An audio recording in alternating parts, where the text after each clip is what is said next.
क्या पढ़ा था लास्ट अपन ने? मीराबाई।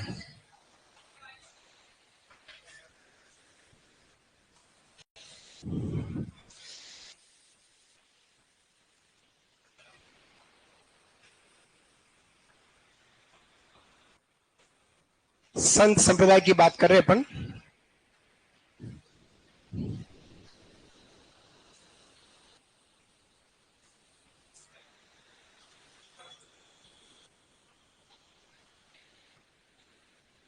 सगुण भक्ति धारा की बात कर रहे हैं अपन। और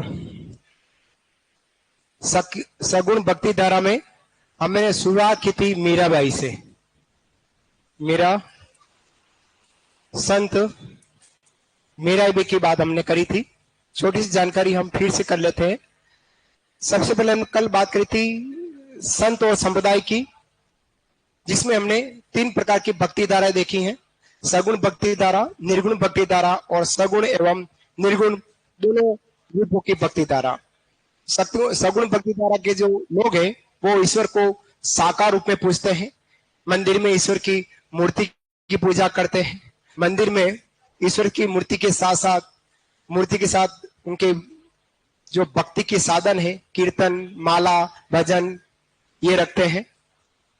और उसके अलावा हम यहाँ बात करें तो इनमें गुणों साधनों का महत्व दिया जाता है सगुण विचारधारा में, जिसमें हमने मीराबाई, रानाबाई, कर्माबाई, समानबाई चारण, दुर्लभ जी, बाल नंदाचारी ऐसे संतों की हम चर्चा करने वाले हैं। शुरुआत हमने मीराबाई से करी थी। मीराबाई का जन्म 1498 ईस्वी में वैशाख शुक्ल तृतीया को आखा तीज के दिन कुड़की गांव मेरता रियासत में दादा दूदाजी राठौड़, पिता रतन सिंह और माता कसबू कुंवर के यहाँ हुआ। जो कुड़की गांव है वर्तमान में ब्यावर जिले में पड़ रहा है। पहले यह गांव पाली में था, अभी वर्तमान में ब्यावर जिले में। मीराबाई को राजस्थान की राधा कहते हैं। मीराबाई के बचपन का नाम पेमलबाई था।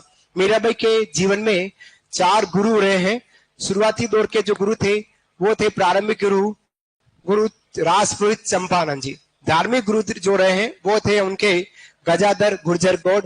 फिर आध्यात्मिक गुरु जो रहे थे वो रहे हैं इनके परशुराम जी आचार्य। और मीराबाई के संत जीवन में जो गुरु रहे थे वो थे हमारे संत रविदास जी चमार।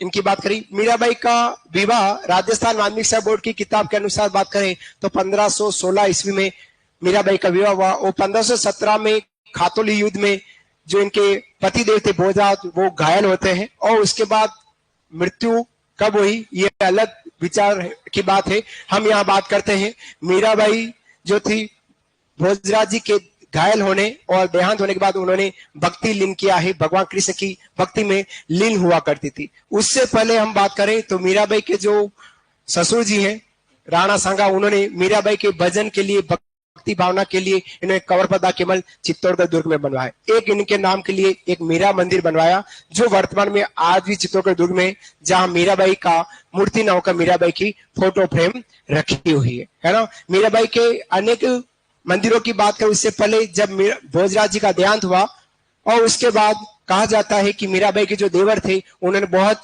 प्रताड़ित किया, जहर का प्याला भी पहुंचाया विक्रमादित्य। लेकिन मीराबाई प्रताड़ित होने के बाद भी रही और कुछ समय रहने के बाद वो सीधे सीधे चित्तौड़ से निकलकर अपने पियड़ मेरता गई और मेरता से वृंदावन गई। वृंदावन में रहकर मीराबाई ने दास दासी संप्रदाय की स्थापना की और वहां से निकली मीराबाई और सीधे पहुंच गई डाकोर गुजरात रणछोड़ मंदिर। वहां उनका अंतिम समय भी था।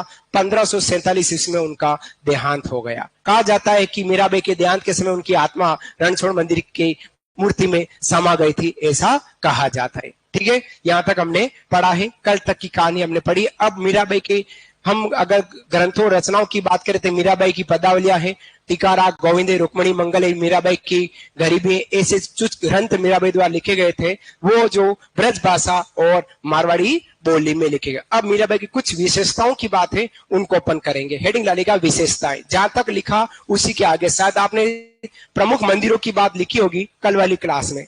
लास्ट मंदिर ही लिखे ना, बस उसी के बाद की बात कर रही है, लिखेगा।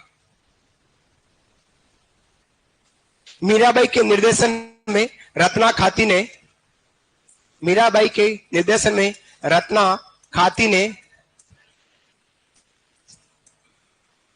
विशेषताएं बोला हूं, विशेषताएं लिखनी है। मीराबाई के निर्देशन में रत्ना खाती ने नरसी जीरो माइरो ग्रंथ लिखा। नरसी जीरो माइरो ग्रंथ लिखा। नरसी जीरो माइरो। मीराबाई के निर्देशन में रत्ना खाती ने नरसी जीरो माइरो ग्रंथ लिखा। मीराबाई के निर्देशन में रत्ना खाती ने नरसी जीरो माइरो ग्रंथ लिखा। ऐसा आपको लिखना है। मीराबाई ने नरसी मेहतारी हुंडी लिखी है, याद रखना। मीराबाई ने नरसी मेहतारी हुंडी लिखी और रत्ना खाती ने नरसी जीरो माइरो लिखा है मीराबाई के निर्देश में। लिखेगा इन्होंने, अगला पॉइंट बनाकर लिखेगा, इन्होंने भगवान श्री कृष्ण की भक्ति, इन्होंने प्रभु श्री कृष्ण की भक्ति माधुर्य भाव से की। माधुर्य भाव से की। माधुर्य भाव मेरे गिरधर गोपाल दूसरों को ही, पति माने तो भी यही रहे और प्रभु के हैं तो भी मीराबाई के भगवान श्री कृष्ण ही रहे, ऐसा माना जाता है। माधुर्य भाव से भक्ति करने वाली जो संत है वो हमारी मीराबाई, जिनको राजस्थान की राधा कहते हैं। ठीक है। अब मीराबाई राजस्थान की एक ऐसी ऐतिहासिक महिला है जिन पर डाक टिकट जारी हुआ। पहली महिला, पहला व्यक्तित्व। दो चीजें अगर आपको कहीं ध्यान में रखनी है कि पहला व्यक्तित्व कौन है राजस्थान का जिन पर डाक टिकट जारी हुआ, वो पहली इमारत कौन सी जिस पर डाक टिकट जारी हुआ। तो व्यक्तित्व में बात करें तो मीराबाई, मीराबाई पर डाक टिकट जारी हुआ 1 अक्टूबर 1952 को 2 आने का, कितने आने का, 2 आने या 2 पैसे का डाक टिकट 1 अक्टूबर 1952 में। और अगर इमारत की बात करें तो 15 अगस्त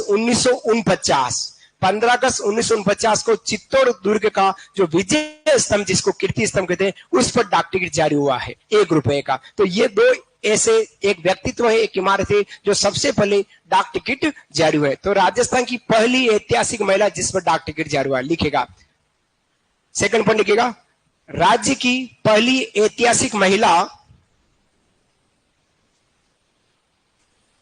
पहली ऐतिहासिक महिला जिन पर 1 अक्टूबर 1952 को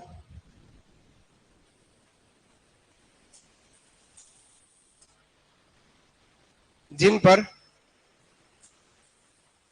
1 अक्टूबर 1952 को 2 आना का डाक टिकट जारी हुआ। डाक टिकट जारी हुआ, 2 आना 2 पैसा। आप लोगों की जिंदगी शायद जब आप बड़े हुए और आपको मम्मी पापा ने, पेरेंट्स ने या किसी मेहमान ने आपको पैसा दिया होगा और वो शायद आपको 1 रुपया दिया होगा, दिया ना 1 रुपया, कोई भी मेहमान आता तो आपको 1 रुपया मिला होगा। शुरुआती दौर में 1 रुपया ही मिला होगा। जब मैं बड़ा हुआ और मेरे को पैसा मिला तो मेरे को 5 पैसा मिला था। पहली जो मेरी जिंदगी की शुरुआत हुई वो 5 पैसे से। मैंने गिल्लड़ के 5 पैसा, 10 पैसा, 20 पैसा और 25 पैसा, जिसको 4 आना कहते हैं। 25 पैसा अभी भी बंद हुआ, ज्यादा दूर नहीं है। 25 पैसा और 50 पैसा, और उसके बाद अब 1 रुपया है ना। 8 आना जिसको 50 पैसा कहते हैं, 4 आना मतलब 25 पैसा को कह रहे हैं, है ना। तो ये पैसे पर डाक टिकट जारी हुए, जिसमें मीराबाई पर 2 आने का डाक टिकट जारी हुआ। 2 आना पैसा है, 2 आना क्या है, पैसा, उस पर डाक टिकट मीराबाई का जारी हुआ है। कब हुआ, 1 अक्टूबर 1952 को। राजस्थान की पहली महिला कहलाती है जिस पर डाक टिकट जारी हुआ। समझ में आया। नेक्स्ट आराम से बढ़ेंगे। 2 घंटे मेरे को आपके साथ रहना है और आपको भी मेरे को कचकच कर रहे हैं, और जिनको नहीं पसंद आ रहा 2 घंटे वो तुरंत निकल भी जाते हैं ना। तुरंत आपको जब जरूरत पड़े तब निकलने का लगे तो आप निकल जाएगा, मैं कुछ नहीं कहूंगा। बाकी सब आप मेरे साथ बैठे रहे, है ना। 4-5 ही हैं जो, हाँ जी, हाँ, तो मेरे साथ रहना है 2 घंटे। तो 2 घंटे पढ़ना है, फालतू बातें मेरे को आती नहीं ना, मैं करूंगा। तो मेरे साथ साथ पढ़ते जाना है, लिखते जाना है, समझते जाना है, लोक संत को पूरा कवर करते चले जाएंगे। आओ आगे बात करते हैं। लिखेगा, हाँ क्या कह रहे हो। पहली इमारत विजय स्तंभ, पहली इमारत विजय स्तंभ।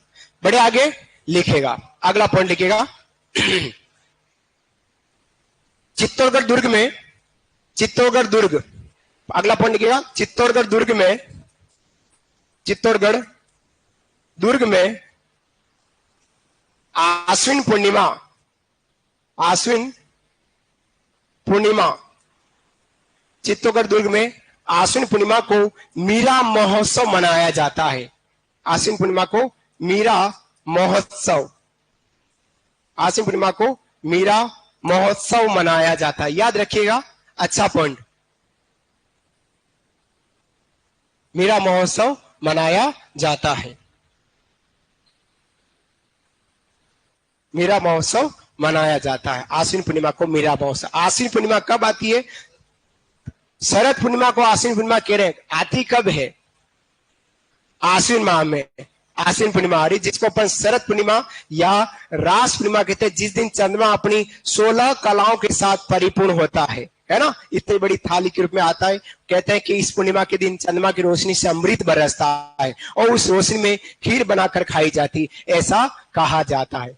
ठीक है, नेक्स्ट, मीराबाई की जयंती 525वीं जयंती मनाई गई थी 2023 में। कब? 2023 में, जिस पर 525 रुपए का एक सिक्का जारी किया है नरेंद्र मोदी सरकार द्वारा। ये लिख लीजिएगा, लेटेस्ट न्यूज है ये, लिखेगा।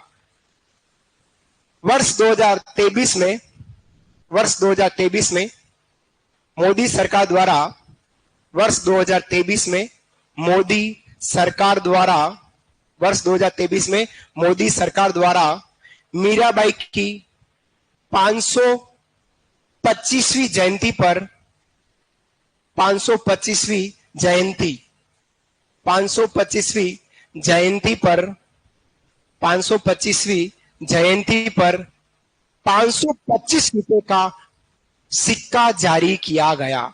525 रुपए का सिक्का जारी किया गया। 525 रुपए का सिक्का जारी किया गया। 525 रुपए का सिक्का जारी किया गया, सिक्का जारी किया गया। ये थी हमारी सगुण विचारधारा की भक्ति भावना वाली संत मीराबाई पेमलबाई, राजस्थान की राधा कहने वाली मीराबाई, सगुण विचारधारा, जिन्होंने हमेशा जीवन भर भगवान कृष्ण की मूर्ति की पूजा किया करती थी, कृष्ण उपासना करने वाली संत रही, राजस्थान की सगुण विचारधारा की भक्ति भावना में। बढ़े आगे, अब अगले जो संत पढ़े, छोटे छोटे से संत हैं जो सगुण विचारधारा के संत कहला रहे हैं। बात करेंगे संत दुर्लभ जी की, हेडिंग डालेगा संत दुर्लभ जी, संत दुर्लभ जी।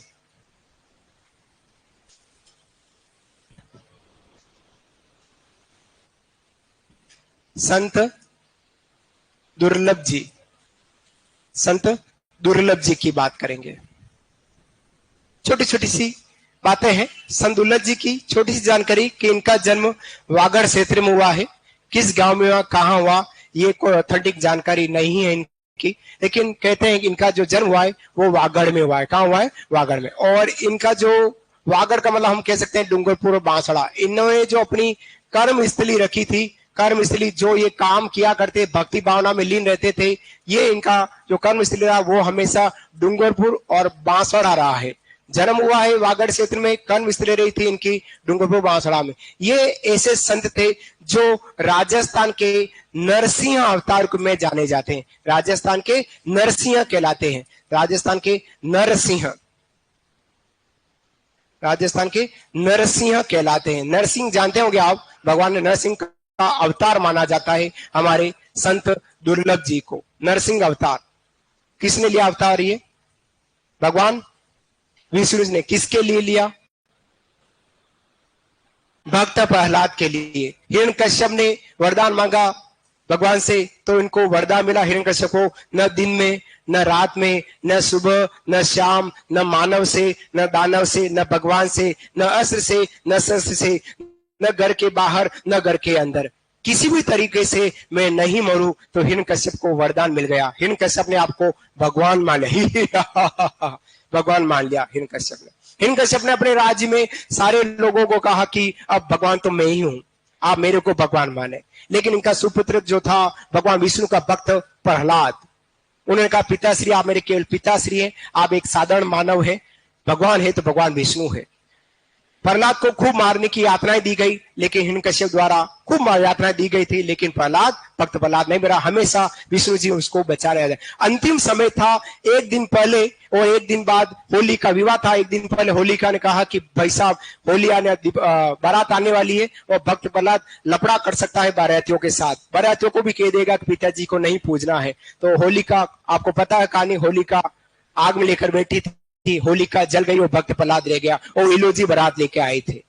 और इलोजी जब होलिका की राख को देखकर वो सुध खो बैठे, वो घबरा गए और उन्होंने अपने आप को खत्म कर दिया जीवन से, और उन्होंने होलिका की राख को अपने शरीर पर लगाना चालू किया और बोले होली है, होली है, अभी भी होली है। यही प्रसंग हमारा धुलंडी कहलाता है, जो इलोजी की सवारी बाड़मेर में निकाली जाती है धुलंडी के अवसर है ना। तो वो ही नरसिंह अवतार ये कहलाते हैं। भगवान विष्णु लिया और फाड़ डाला था किसको? हिरण्यकश्यप को। ऐसा हमारे दुर्लभ जी को कहा जाता है। दुर्लभ जी डूंगरपुर बांसवाड़ा में कर्म इसलिए रखते थे और हमेशा लोगों को भगवान कृष्ण की भक्ति के उपदेश दिया करते थे। तो मतलब ये हमारे कृष्ण उपासक रहे। राजस्थान में ज्यादातर जितने भी संत है, अधिकांश संत की बात करें 85% के आसपास की बात करें, ज्यादातर कृष्ण भक्ति भावना में ज्यादा रहे हैं संत। किसने? कृष्ण भक्ति। आप जब भी देखना तो आपको ज्यादातर कृष्ण भक्ति भावना वाले ही संत मिलेंगे, भले वो सगुण विचारधारा के हो, ज्यादातर सगुण विचारधारा वो ही मिलने वाले हैं। ठीक है, तो लिखेगा दुर्लभ जी के बारे में, लिखेगा जन्म,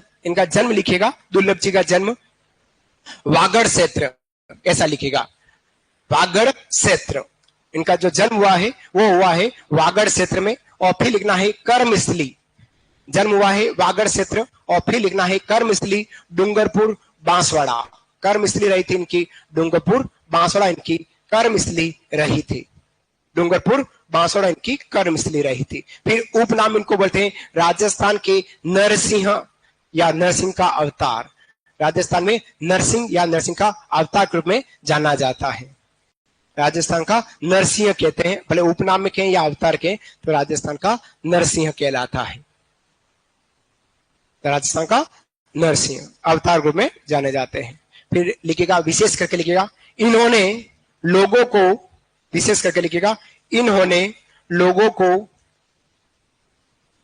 श्री कृष्ण की भक्ति के पर बल दिया। इन्होंने लोगों को श्री कृष्ण की भक्ति पर बल दिया। इन्होंने लोगों को श्री कृष्ण की भक्ति पर बल दिया। ये हमेशा कहते थे श्री कृष्ण की भक्ति ही करनी है, श्री कृष्ण की भक्ति पर बल दिया। ये लोगों को भगवान कृष्ण की भक्ति पर बल दिया करते थे, वो भगवान कृष्ण के ही उपदेश सुनाते थे। तो सीधा सीधा कह सकते हैं हमारे दुर्लभ जी थे वो हमारे कृष्ण उपासक रहे। क्या रह गए?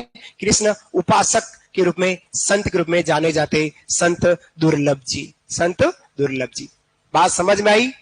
क्लियर?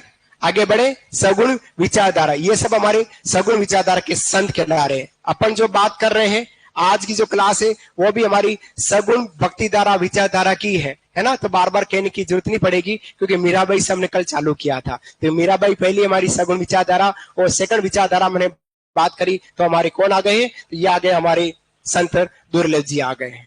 ठीक है, बढ़े आगे, आगे बढ़ू। नेक्स्ट अगले संत की बात करते हैं। जो हमारे नेक्स्ट अगले संत है, बहुत फेमस संत है, और उनकी बात करते हैं, कर्माबाई की बात करते हैं। लिखेगा कर्माबाई। संतों में बात करते हैं कर्माबाई की, कर्माबाई, कर्माबाई की बात करते हैं। सगुण विचारधारा की बात करेंगे, कर्माबाई की बात करेंगे। कर्माबाई जो एक फेमस महिला, थाली लेकर लाई खिचड़ो कहलाने वाली, जो भक्ति भावना करने वाली कर्माबाई की अपन यहाँ बात करने वाले हैं। कर्माबाई जो है, इनका जो जन्म हुआ है वो कालवा गांव है। कौन सा गांव है? कालवा गांव है। कालवा गांव आज से 1-1.5 साल पहले तक नागौर जिले में हुआ करता था। कालवा गांव का था नागौर जिले में, लेकिन अब वर्तमान में कालवा गांव डीडवाना कुचामन जिले में आ गया है। डीडवाना कुचामन जिले में पड़ता है, कुचामन। ये कर्माबाई जाट महिला है। कौन सी महिला है? जाट महिला है, और सगुण विचारधारा की, फिर से बोलो, सगुण भक्ति धारा की महिला है हमारी कर्माबाई। फिर बात करते हैं, ये तो इनका जन्म की, इनके पिता की और दादाजी की बात करें। इनके दादाजी जो थे वो प्रेमजी चौधरी थे। कौन थे? प्रेमजी चौधरी इनके दादाजी रहे हैं, और इनके पिताजी रहे थे वो जीवन राम डूडी। कौन थे? जीवन राम, जीवन राम डूडी। डूडी इनकी गोत्र है, जाटों में डूडी गोत्र होती है। और इनकी जो माता थी वो रत्नी देवी, रत्नी देवी इनकी माता कहलाती। एक ही बात है, कर्माबाई के बारे में, कृष्ण उपासना करने वाली देवी थी, लेकिन यह इन्होंने अपनी जिद से भगवान कृष्ण की मूर्ति को भोग लगाया, खिचड़े का भोग लगा। उसी की स्मृति में जगन्नाथपुरी ओडिशा में आज भी खिचड़े का ही भोग लगता है, वो है हमारी कर्माबाई। राजस्थान के दो ऐसे लोग संत हैं, एक सगुण विचारधारा के संत है, एक निर्गुण विचारधारा के संत। अंतर समझना, दो ऐसे संत हैं जिन्होंने अपनी जिद से भगवान को भोग लगाया और भोग खिलाया। सगुण विचारधारा में कर्माबाई और निर्गुण विचारधारा में संत धन्नाजी जाट। ये भी जाट, धन्नाजी भी जाट। याद रखिएगा, निर्गुण विचारधारा में भगवान कृष्ण की मूर्ति को, भगवान को भोग लगा दिया, मूर्ति को भोग लगा, भोग खिला दिया। निर्गुण विचारधारा में धन्नाजी जाट जो धुवन गांव टोक में, और ये कर्माबाई है, इन्होंने भी ये सगुण विचारधारा की जिन्होंने भगवान अपनी जिद से भगवान को भोग खिलाया है, खिचड़े का भोग खिलाया। अतः आज भी उन्हीं की स्थिति में जगन्नाथपुर उड़ीसा में भोग लगता है, जिसके बारे में गीत आपको पता है, अभी हमने कल बोला था, फिर से बोल देता हूं कि थाली भर के लाई खिचड़ो, ऊपर घी की वाट की, जीमो मारा शाम धनी, जिमावे बेटी जाट की। ये जो गीत है वो हमारे शेखावटी क्षेत्र के सोहनलाल लोहाकार द्वारा लिखा गया गीत है, जो कर्माबाई के बारे में लिखेगा। जन्म लिखेगा कालवा गांव, डिडवाना, कुचामन जिला। जन्म लिखेगा कालवा गांव डिडवाना, कुचामन जिला। कालवा गांव, डिडवाना, कुचामन जिले में इनका जन्म हुआ है। फिर बात करते हैं इनके दादाजी। दादाजी इनके प्रेमजी चौधरी, दादा इनके हैं प्रेमजी चौधरी, इनके दादाजी हैं। दादा इनके प्रेमजी चौधरी इनके दादाजी हैं। पिताजी इनके जीवन राम डूडी, पिता इनके जीवन राम डूडी है, पिता इनके जीवन राम डूडी, और माता इनकी रत्नी देवी कहलाती, इनकी माताश्री इनकी रत्नी देवी है। रत्नी देवी इनकी माताश्री। कृष्ण उपासना करने वाली संत रही है। इनका विवाह की बात करें तो इनका जो ससुराल रहा है, ये रहा है गढ़ी सामोद जिले स्थान पर है, गढ़ी सामोद लिखेगा इनका ससुराल, गढ़ी सामोद, और ये जो गांव पड़ता है वो अलवर जिले में, कहां पर है? अलवर जिले में है, लिखेगा अलवर में। इनका ससुराल जो है वो हमारा गढ़ी सामोद गांव अलवर में है, गढ़ी सामोद अलवर में। पिता जीवन राम डूडी, माता रत्नी देवी और दादाजी प्रेमजी चौधरी हैं। जन्म हुआ है इनका कालवा गांव, डिडवाना, कुचामन जिले में। पहले कालवा गांव नागौर जिले में था, ठीक है। अब लिखिएगा विशेष करके लिखिएगा। इन्होंने भगवान श्री कृष्ण की मूर्ति को जिद से, भगवान कृष्ण की मूर्ति को जिद से खिचड़े का भोग खिलाया था। खिचड़े का भोग खिलाया था। खिचड़ा का भोग खिलाया था। खिचड़े का भोग खिलाया था। खिचड़ा का भोग खिलाया था, कौमा इसी स्मृति में खिचड़ा का भोग खिलाया था, कौमा इसी स्मृति में जगन्नाथपुरी मंदिर ओडिशा, इसी स्मृति में जगन्नाथपुरी मंदिर ओडिशा, जगन्नाथपुरी मंदिर ओडिशा में, जगन्नाथपुरी मंदिर ओडिशा में खिचड़े का भोग लगता है। जगन्नाथपुरी मंदिर ओडिशा में खिचड़े का भोग लगता है। क्या कह रहे हो? वापिस बोलो, फिर से बोलाओ। इन्होंने भगवान श्री कृष्ण की मूर्ति को जिद से खिचड़े का भोग लगाया। इसी स्मृति में जगन्नाथपुरी मंदिर ओडिशा में खिचड़े का भोग लगता है। खिचड़े का भोग लगता है, लिखा, खिचड़े का भोग लगता है। अभी जो ये टॉपिक जो है, देखो कल तक की जो कहानी थी थोड़ी गतिविधि आधारित थी, कुछ नाटक थे, कुछ गीत थे, कुछ इस प्रकार की संस्कृति थी, तो हम उस संस्कृति में भी करे, गूगल पर भी सर्च करके हमने देखा, यूट्यूब पे देखा कौन कौन सी नौटंकियां होती, तमाशे, गौरी भवाई, अनेक प्रकार ख्यालों की बात करी। जैसे हमारा टॉपिक संत समुदाय का आ गया तो भगवान की भक्ति वाला आ गया है। इसमें केवल थोरिकल पार्ट है। क्या बात है? थोरिकल पार्ट है, जिसको आपके को अच्छे से समझकर याद करने का प्रयास करना है ना। अब इसमें न तो मैं कर्माबाई बन सकता हूं, न मैं दुर्लभ जी बन सकता हूं, न मैं मावजी महाराज बन सकता हूं, न मैं लाल दास जी बन सकता हूं। इनकी कहानी ही की जा सकती, जहां कहानी है, जहां इनके व्यक्तित्व के बारे में कहीं कहानी घटना घटी है तो उसको अपन घटित करके कर सकते हैं। बाकी सीधी सीधी बात है जिसको सब्जेक्टिव जानकर आपको लेनी है और टू पॉइंट आपको याद करना। फिर से बोल रहा हूं, याद करने का प्रयास करना। हम बात कर रहे हैं कर्माबाई जाट की, जो सगुण विचारधारा की संत है। उसमें बाद इनका जो जन्म हुआ है वो कालवा गांव डीडवाड़ा कुचामन जिले में पड़ता है, वहां इनका जन्म हुआ है। दादाजी जो है प्रेमजी चौधरी, पिताजी जो है वो जीवनराम डूडी और माता श्री है वो रतन देवी है। ऐसा गया। इसके बाद हम बात करें इनका ससुराल जो है वो गढ़ी सामोद गांव अलवर जिले में पड़ता है। कहते हैं कि इनके दादाजी 3-4 दिन के लिए कहीं बाहर जाना था, तो इन्होंने अपनी पोत्री कर्मा को कहा कि बेटा इन भगवान को रोजाना आपको खिचड़ी का भोग लगाना है। तो दादाजी चले गए और कह चले गए। कर्माबाई ने खिचड़ा बनाया और भगवान श्री कृष्ण की मूर्ति के सामने खिचड़ा रख दिया और कहा जीमो। छोटी सी बालिका थी और कहा जीमो, ऐसा कहा। भगवान कृष्ण ने नहीं जीमा, क्योंकि आप जानते हैं मूर्ति कभी खाती नहीं है। कोई लाइव कोई आ जाए साक्षात वही खा सकता है, हम जैसे ही खा सकते हैं। तो 10 मिनट तक उन्होंने आंखें बंद रखी, वो आंख खोली तो खिचड़ा यूं का यूं पड़ा था। तो कर्माबाई ने सोचा कि अच्छा, वो छोटी सी बालिका, तो उन्होंने सोचा अच्छा मेरे सामने नहीं खा रहे, तो कर्माबाई ने मंदिर का जो कपड़े का जो पर्दा था वो यूं लगा दिया कि अब जिम लेना, मैं नहीं देख रही, और आंख बंद करके फिर बैठ गई। 10-15 मिनट के बाद पर्दा खोल के देखा तो फिर से खिचड़ा यूं का यूं पड़ा था। तो कर्माबाई ने कहा कि अच्छा, पर्दे में भी आप नहीं जिम रहे हो, मैं यहीं बैठी हूँ इसलिए आप नहीं जिम रहे हो, ठीक है मैं कमरे से बाहर जाती हूँ। तो वो मंदिर से बाहर चली गई और कहा कि अब जिम लेना, मैं बाहर ही बैठी हूं, किसको आने नहीं दे रही हूं। गेट बंद किया। 15-20 मिनट बाद फिर से देखा, नहीं जिमा।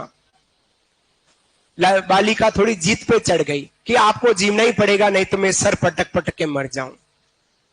भगवान कृष्ण इनकी प्रेम भावना और उनकी भक्ति भावना को देखकर प्रसन्न हुए। कहते हैं, दंत कथाएं हैं, कहते हैं। और उसके बाद भगवान कृष्ण खुद प्रकट होते हैं और खिचड़ी का भोग लेते हैं। उसी स्मृति में जगन्नाथपुरी ओडिशा, जो हमारे 4 धाम में से एक धाम कहलाता है, वहां आज भी खिचड़ी का भोग लगता है, ऐसा कहा जाता है।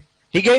गीत के बोल आपको पता है, थाली भर के लाई खिचड़ो ऊपर की वाट की, ऐसा कहा जाता है। लिखने वाले कौन है? सोहन लाल लोहाकार। इस गीत को कौन लिखने वाले हैं? सोहन लाल लोहाकार। ये लाइन तो आप लिख लो कि इस गीत के रचयिता कौन है, ये लिख लो, दिमाग में रहेगा कहीं लिखेगा। गीत के बोल ऐसा लिखो, गीत के बोल। और फिर लेना, थाली भर के लाई खींचड़ो डेस डेस डेस डेस कर दो। थाली भर के लाई खींचड़ो डेस डेस डेस डेस। और क्वेश्चन लिखना, रचयिता सोहन लाल लोहाकार, रचयिता सोहन लाल लोहाकार,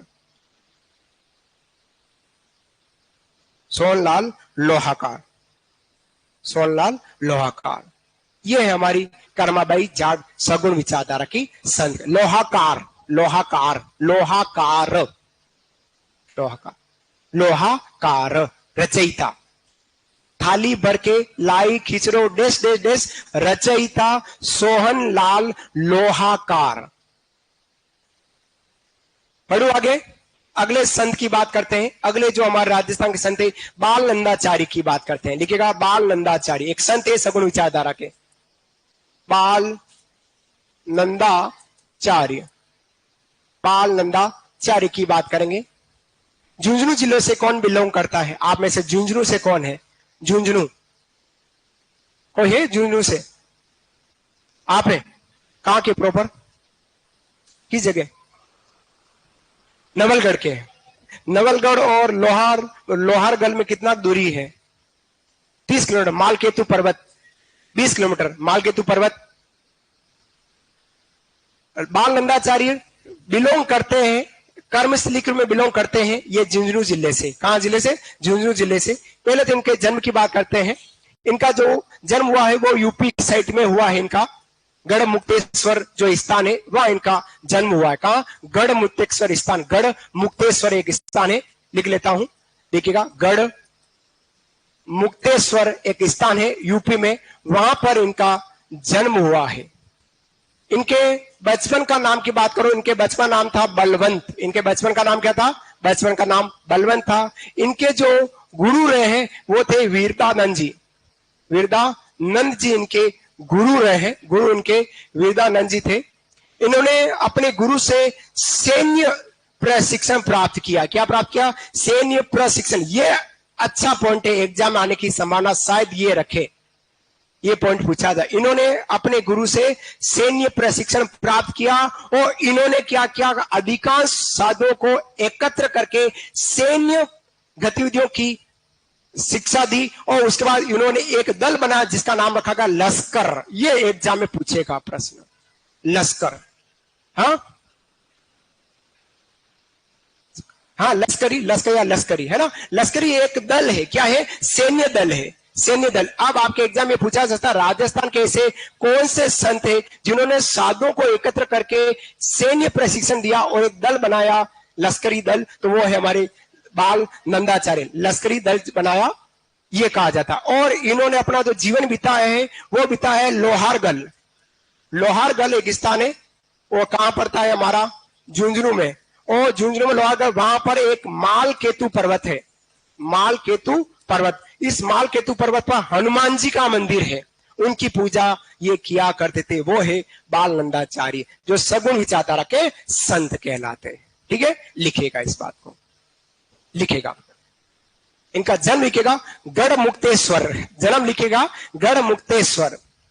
पढ़ने का प्रयास करें, मजे के साथ पढ़े, टेंशन भरी जिंदगी में ना रहे, अच्छा ही पढ़ रहे हैं और बढ़िया ही समझ रहे हैं। समझेंगे तो समझेंगे, नहीं समझेंगे तो ये बातें यही रह जाएगी, कोर्स आगे बढ़ता चला जाएगा। समझना, 11वां टॉपिक चल रहा है, मात्र 9 टॉपिक और बचे हैं, फतेह कर चुके 50% हम, है ना। इसलिए कह रहा हूं पढ़ना, और जब तक क्लास चलेगी तब तक ही शिक्षक आपको मोटिवेट करेगा, उसके बाद कोई आपको मोटिवेट करने वाला नहीं है। उसके बाद स्वयं भी मोटिवेट नहीं हो पाएंगे, बहुत मुश्किल हो जाएगी। जब कक्षा खत्म हो जाती उसके बाद पढ़ाई करना, और रेगुलर अगर आपने पढ़ाई रखी तो काम चल गया। प्रतियोगी परीक्षा में सेल्फिश होना बहुत जरूरी है, लेकिन किसी दूसरे को दुख ना दे ऐसा सेल्फिश नेचर का होना बहुत जरूरी। सगा भाई, सगी पत्नी, सगा पति, सगी बहन, सगा दोस्त प्रतियोगी परीक्षा में दुश्मन है। मेरी बात को समझने का प्रयास करना, मजाक नहीं कर रहा हूं। अगर वास्तव में अगर आपको प्रतियोगी परीक्षा पास करनी है तो कंपटीशन एग्जाम में कोई यारी दोस्ती नहीं होनी चाहिए। आप अपनी जिंदगी के अकेले हैं ऐसा मानकर करने का प्रयास करना, शायद आप पहुंच पाएंगे उस स्थान पर जहां आपको पहुंचना है। ग्रुप वाली जिंदगी खराब करती है। ग्रुप, मेरे बहुत ग्रुप देखे हैं, 18 सालों से देख रहा हूं, खूब ग्रुप देखे हैं, खूब विद्यार्थी देखे हैं, लाखों परीक्षा देते हैं, सैकड़ों भी पास नहीं हो पाते हैं। मजाक नहीं कर रहा हूं। गत 15-16 बेस पढ़ाए हैं, 15-16 में अगर एक में 150 भाई तो 2 थे, 150 अगर बच्चे होते हैं तो लगभग कितने पढ़ाए होंगे? 2,500-3 हजार से ज्यादा विद्यार्थी को हम यहाँ पढ़ा चुके हैं। अगर 100-150 की ही कक्षा में मानू, उसके बाद 100-150 जब M1 M2 की हम बात करेंगे, जब अपन गए नहीं M2 जो बहुत बड़ा हॉल है, वहां पे 350 लोग पढ़ते हैं और ऐसे बेस भी 5-7 बने हैं। तो इतने विद्यार्थी यहाँ से पढ़ के गए, संख्या बल मेरे को याद नहीं है। तो सीधा सीधा अर्थ है कि आपको पढ़ने की जरूरत है। इधर उधर बात करना, कानाफूसी करने से कुछ नहीं होने वाला है, पर सीधा सीधा पॉइंट टू पॉइंट पढ़े और आने के साथ पढ़कर आप आगे बढ़ेगा तो सब कुछ है। ठीक है, बात कर रहा हूं बाल नंदाचार्य की। जन्म हुआ इनका गढ़ मुक्तेश्वर, यूपी में इनका जन्म हुआ है। फिर लिखेगा बचपन का नाम इनका बलवंत, लिखेगा बचपन का नाम, बचपन का जो नाम रहा था वो रहा था इनका बलवंत, लिखेगा बचपन का नाम बलवंत। फिर लिखना गुरु वीरदानंद जी, गुरु लिखना इनका वीरदानंद जी या बिरदानंद जी, गुरु थे इनके वीरदानंद जी या बिरदानंद जी इनके गुरु रहे, गुरु रहे इनका वीरदानंद जी या बिरदानंद जी इनके गुरु रहे। बचपन का नाम बलवंत, बलवंत बचपन नाम, ये तो हो गया इनका जन्म हो गया है, और ये हो गया हमारा बचपन का नाम हो गया और ये इनके गुरु हो गए हैं। कौन हो गए? गुरु हो गए। अब लिखेगा विशेष, पॉइंट बनाएगा, विशेष लिखेगा, विशेष। इन्होंने अपने गुरु से, बिरदानंद जी, बिरदानंद जी लिखेगा, विशेष करके लिया, इन्होंने अपने गुरु से सैन्य प्रशिक्षण प्राप्त किया। अपने गुरु से सैन्य प्रशिक्षण प्राप्त किया, सैन्य प्रशिक्षण प्राप्त किया। इन्होंने अपने गुरु से सैन्य प्रशिक्षण प्राप्त किया तथा अनेक साधुओं को एकत्र करके, अनेक साधुओं को एकत्र करके सैन्य प्रशिक्षण देकर, सैन्य प्रशिक्षण देकर लश्करी तथा अनेक साधुओं को एकत्र करके सैन्य प्रशिक्षण देकर लश्करी सैन्य दल गठित किया, लश्करी सैन्य दल गठित किया, लश्करी सैन्य दल गठित किया, लश्करी सैन्य दल गठित किया, लश्करी सैन्य दल गठित किया, लश्करी सैन्य दल गठित किया, लश्करी सैन्य दल गठित किया। ठीक है, फिर लिखिएगा, अगला पॉइंट बना के लिखना है। इन्होंने लोहारगल झुंझुनू के, इन्होंने लोहारगल झुंझुनू के मालकेतु पर्वत, इन्होंने लोहारगल झुंझुनू के मालकेतु पर्वत, झुंझुनू के मालकेतु पर्वत, झुंझुनू के मालकेतु पर्वत, मालकेतु पर्वत पर हनुमान मंदिर की पूजा अर्चना करते थे, हनुमान मंदिर की पूजा अर्चना करते थे, हनुमान मंदिर की पूजा अर्चना करते थे। सगुण विचारधारा के संत थे बाल नंदाचार्य, सगुण विचारधारा के संत थे, है ना। तो ये थे हमारे, फिर से बोलो कहां से। इन्होंने लोहारगल झुंझुनू के मालकेतु पर्वत पर हनुमान मंदिर की पूजा अर्चना किया करते थे। ये थे हमारे सगुण विचारधारा के एक और संत बाल नंदाचार्य की बात। हाँ,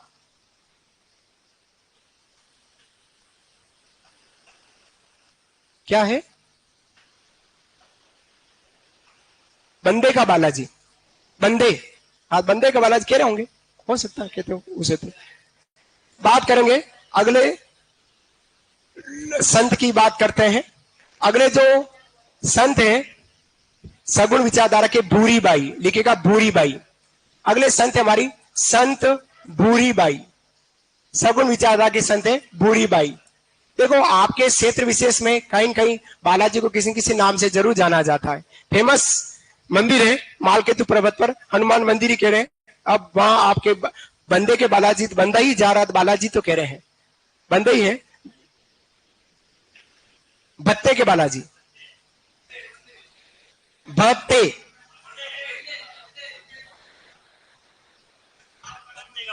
बंदे, बंदे, मैं बंदे ही तो बोल रहा हूं। बंदे के बालाजी, तो बंदे का अर्थ क्या हुआ? हाँ, बंदे का मतलब क्या? अरे यार, चलिए कोई बात नहीं। संत भूरीबाई की बात करते हैं। संत भूरीबाई, चलिए क्या होगा अब। भत्ते के बालाजी क्या बता, भत्ते क्या कह रहे हैं। हाँ चलिए बात करते हैं संत भूरीबाई की। किसकी बात करेंगे? संत भूरीबाई की बात करते हैं।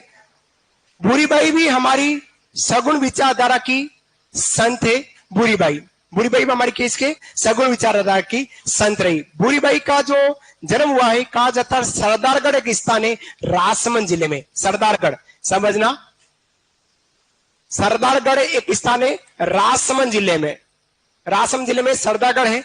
यहां एक ब्राह्मण परिवार में इनका जन्म हुआ है। ब्राह्मण परिवार में भूरीबाई का जन्म हुआ है। लेकिन इनका जो विवाह है राजसमंद जिले में नाथू द्वारा, विवाह जो है राजसमंद का हमारा स्थान है नाथद्वारा, राजसमंद का नाथद्वारा। यहां पर एक व्यक्ति है फतेहलाल, फतेहलाल, इनके साथ इनका विवाह हुआ है, जन्म हुआ है ब्राह्मण परिवार में, सरदारगढ़ राजसमंद में विवाह हुआ है फतेहलाल जी से नाथद्वारा राजसमंद में। फिर बात करते हैं इनको जो वैराग्य प्राप्त हुआ, वैराग्य की बात करूं तो राजसमंद का देवगढ़ है। साथियों समझना, ये देवी जो है, संत जो है, राजसमंद से बाहर नहीं है। और राजसमंद के 3 स्थान विशेष याद रखने की जरूरत है, समझना। बात कर रहा हूं संत भूरीबाई की। भूरीबाई का जन्म ब्राह्मण परिवार में सरदारगढ़ राजसमंद हुआ। इनका विवाह फतेहलाल जी से नाथद्वारा राजसमंद हुआ। और इनको जो वैराग्य प्राप्त हुआ, वैराग्य प्राप्त हुआ एक मुस्लिम योगिनी, योगिनी एक मुस्लिम महिला है नूराबाई। किसे? नूराबाई, नूराबाई इनसे मिले। और मीराबाई से मिलने के बाद, नूराबाई से मिलने के बाद इनको क्या प्राप्त हो गया? वैराग्य प्राप्त हो गया, वैराग्य प्राप्त हुआ। और ये कृष्ण उपासना करने लगी, कृष्ण उपासक हो गई थी। यह संत है हमारी भूरीबाई की जानकारी, छोटी सी जानकारी, इतनी सी जानकारी। समझना कि भूरीबाई के संबंध में कौन कौन से चर्चित स्थान रहे हैं, धार्मिक स्थल रहे, तो सरदारगढ़, नाथद्वारा और देवगढ़ तीनों ही राजसमंद जिले से। लिखेगा, लिखे जन्म लिखेगा ब्राह्मण परिवार सरदारगढ़ राजसमंद, ब्राह्मण परिवार सरदारगढ़ राजसमंद।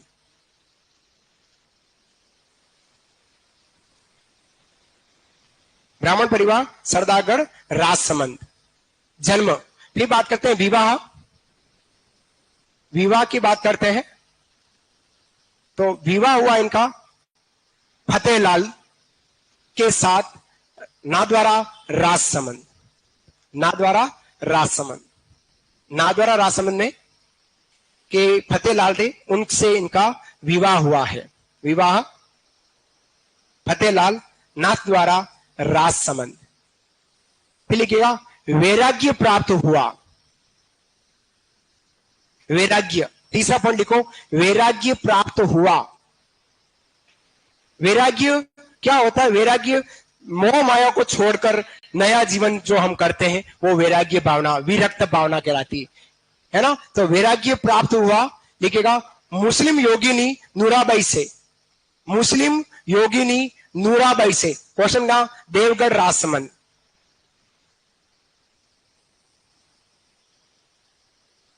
मुस्लिम योगिनी नूराबाई से, देवगढ़ राजसमंद, देवगढ़ राजसमंद कि नूराबाई से इनको क्या प्राप्त हुआ? वैराग्य प्राप्त हो गया।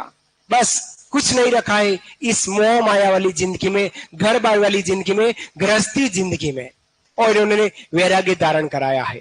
ठीक है। और फिर लिखेगा उपासना, कृष्ण उपासना में भक्ति रही। भक्ति किससे की? भक्ति डेस्क ना, कृष्ण उपासना या कृष्ण उपासक, भगवान कृष्ण की उपासना किया करती थी,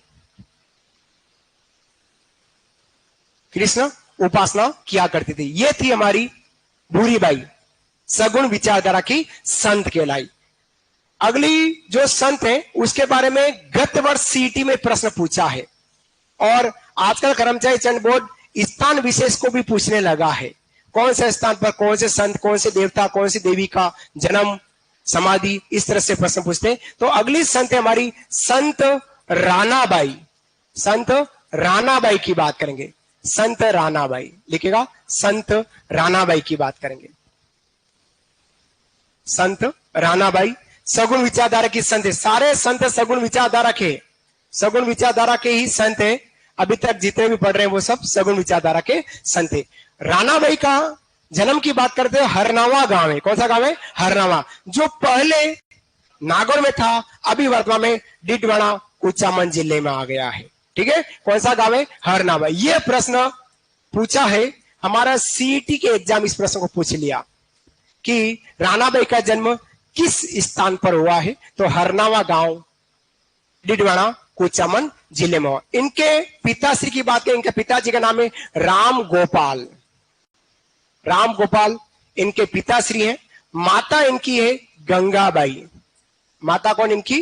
गंगाबाई इनकी माता के नाम से जानी जाती। और इनके गुरु हैं चतुरदास जी, चतुर्दास। अब ये एक ही कारण से प्रसिद्ध रही, क्योंकि इनका उपनाम है, एक ही कारण से इसको जाना जाता है रानाबाई को। और ये कृष्ण उपासना करती थी और इनको राजस्थान की दूसरी मीरा कहते हैं, ये इंपॉर्टेंट है। तो इनको क्या बोलते हैं? राजस्थान की दूसरी मीरा। तो पहली मीरा कौन है?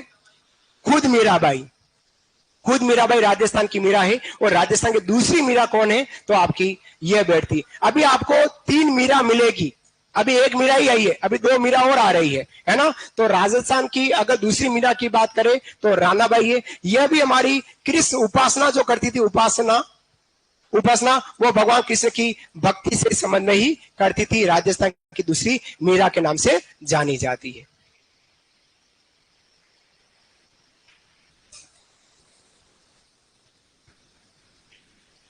क्या कह रहे हो?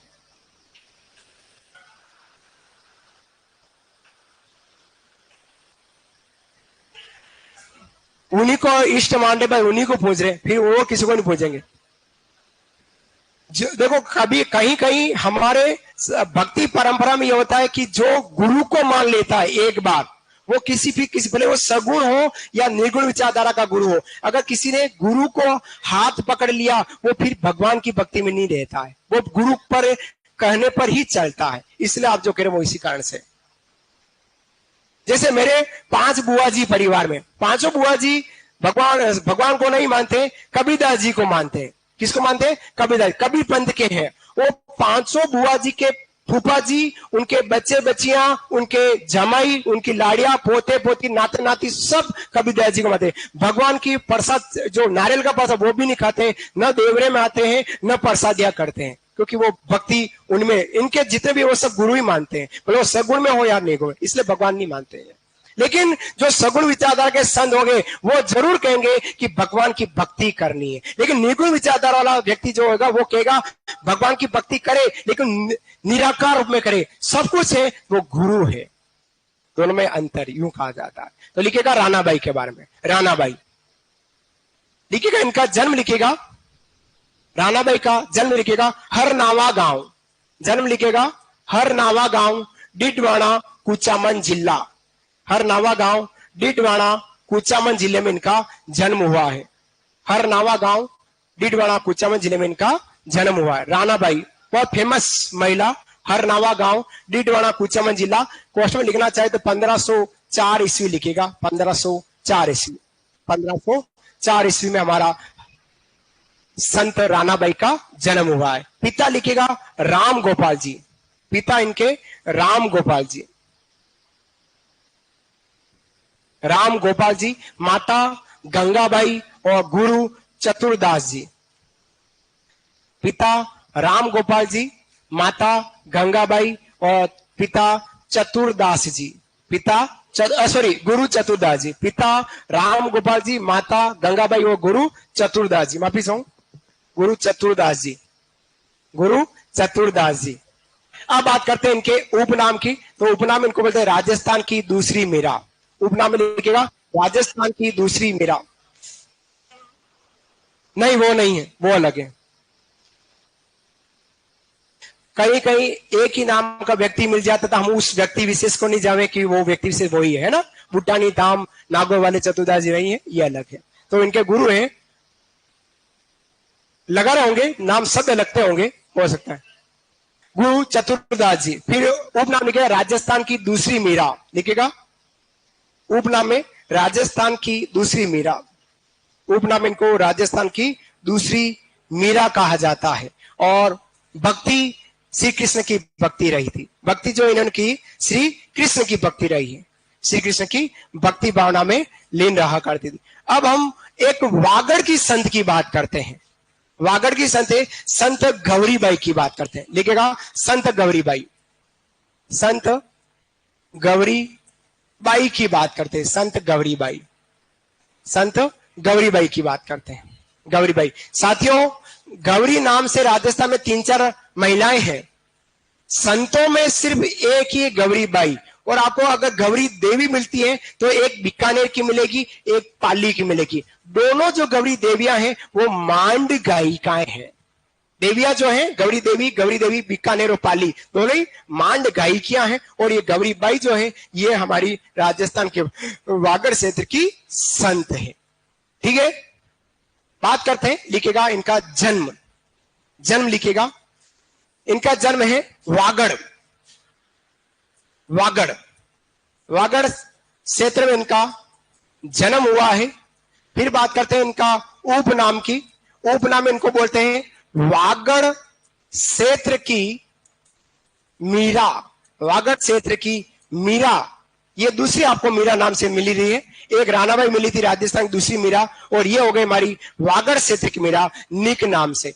अब इन्होंने भगवान कृष्ण की भक्ति की और भगवान कृष्ण को पति के रूप में मानकर कृष्ण की भक्ति की, पति। और उससे पहले इनके अगर ग्रंथ की बात करें, इनकी रचना की बात करें, तो इनकी रचना का नाम है कीर्तनमाला। क्या नाम है इनके ग्रंथ का नाम? कीर्तनमाला। लिखेगा रचना कीर्तनमाला, इनके रचना ग्रंथ का नाम है कीर्तनमाला। ग्रंथ रचना का नाम है इनका कीर्तनमाला। कीर्तनमाला इनका ग्रंथ रचना का नाम है। फिर लिखना भक्ति। जो भक्ति हुई है, भक्ति श्री कृष्ण को पति के रूप में मानकर भक्ति की। श्री कृष्ण को पति के रूप में मानकर भक्ति की। जैसे मीराबाई ने बाद में मान लिया कि मेरे गिरधर गोपाल दूसरा न कोई, जो मेरे सब कुछ है जीवन में वो भगवान श्री कृष्ण ही है। उसी प्रकार से इन्होंने भी मान लिया कि भगवान कृष्ण जो है मेरे भगवान भी है और मेरे स्वामी भी है, पति हैं। तो पति के रूप में इनकी पूजा किया करती थी। डूंगरपुर के एक महारावल थे शिव सिंह। कौन थे? शिव सिंह। शिव सिंह जी ने 1829 ईस्वी में गौरीबाई के लिए एक मंदिर बना जिसका नाम था बाल मुकुंद मंदिर, जो डूंगरपुर जिले में है। बाल मुकुंद मंदिर। प्रश्न आपके एग्जाम में यह भी पूछा जा सकता है मंदिर के नाम से, जो शिव सिंह जी द्वारा बनाए। लिखेगा 1829 ईस्वी। अगला पॉइंट विशेष करके लिख लो। 1829 ईस्वी डूंगरपुर महारावल शिव सिंह, डूंगरपुर महारावल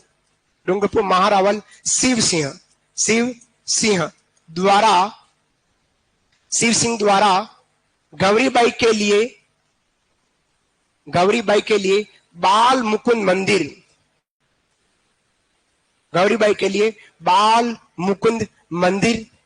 बनवाया। डूंगरपुर में बाल मुकुल मंदिर बनवाया। बाल मुकुल मंदिर डूंगरपुर कर देना। बाल मुकुल मंदिर डूंगरपुर बनवाया 1829 में महारावल शिव सिंह जी द्वारा गौरीबाई के लिए। ये एक और संत हमारे राजस्थान की वागड़ क्षेत्र की मीरा कहला रही। मीराबाई को राजस्थान की राधा कह रहे हैं, रानाबाई को राजस्थान की दूसरी मीरा कह रहे हैं, गौरीबाई को वागड़ की मीरा कह रहे हैं। एक और हमारी संत आती है, वो मत्स्य प्रदेश की मीरा कहलाती है, वो है समानबाई चारण। एक और संत है, अंतिम बात करते हैं सगुण विचारधारा की। तो लिखेगा संत समानबाई चारण। अधिकांश हमारे सगुण विचारधारा के जो संत है वो यहीं समाप्त हो रहे हैं। बात करेंगे सगुण विचारधारा के संतों में समानबाई चारण की बात करते हैं। समानबाई चारण जाति से बिलोंग कर रही। छोटी सी जानकारी इनके जन्म से संबंधित। इनका जन्म हुआ है माहुंद गांव है और अलवर जिले में पड़ता है। अलवर जिले में इनका जन्म हुआ है। माहुंद गांव अलवर में संत समानबाई चारण का जन्म हुआ है। दो बातें इन देवी के बारे में इंपॉर्टेंट है। सबसे पहले बात करते हैं इनके उपनाम की।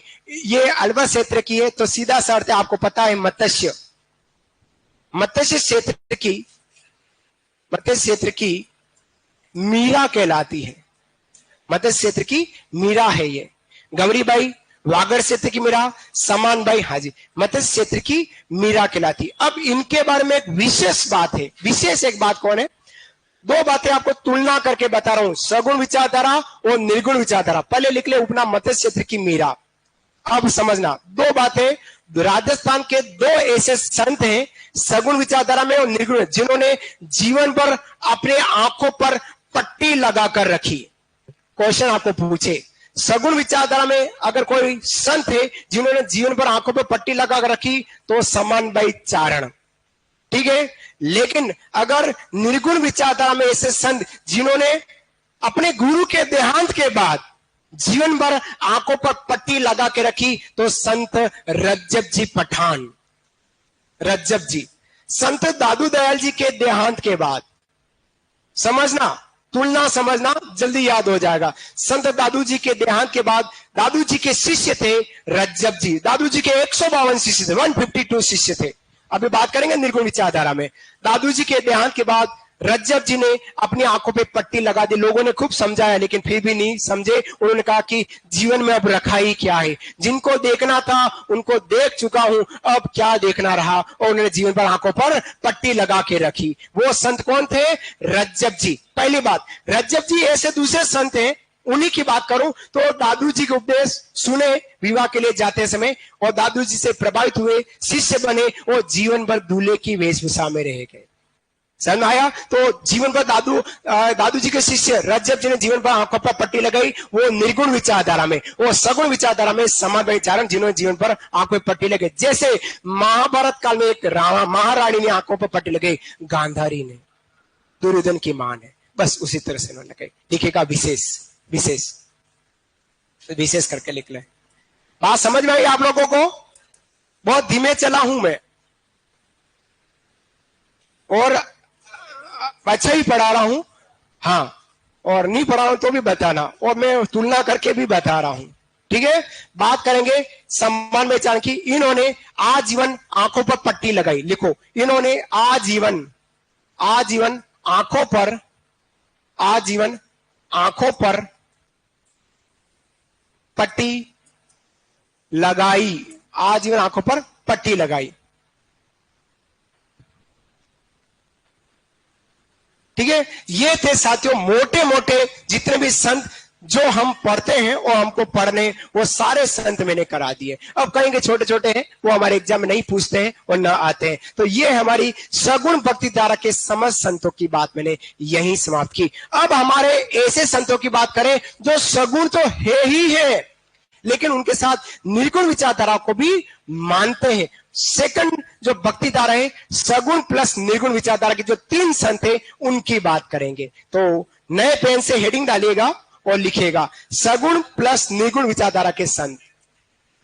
लास्ट में कहूंगा निर्गुण, क्योंकि अब जो हम तीन संत पढ़ रहे हैं वो पहले ऑलरेडी सगुण है, लेकिन निर्गुण विचारधारा को भी मानते हैं, इसलिए मैं इनके साथ डाल रहा हूं। हाँ,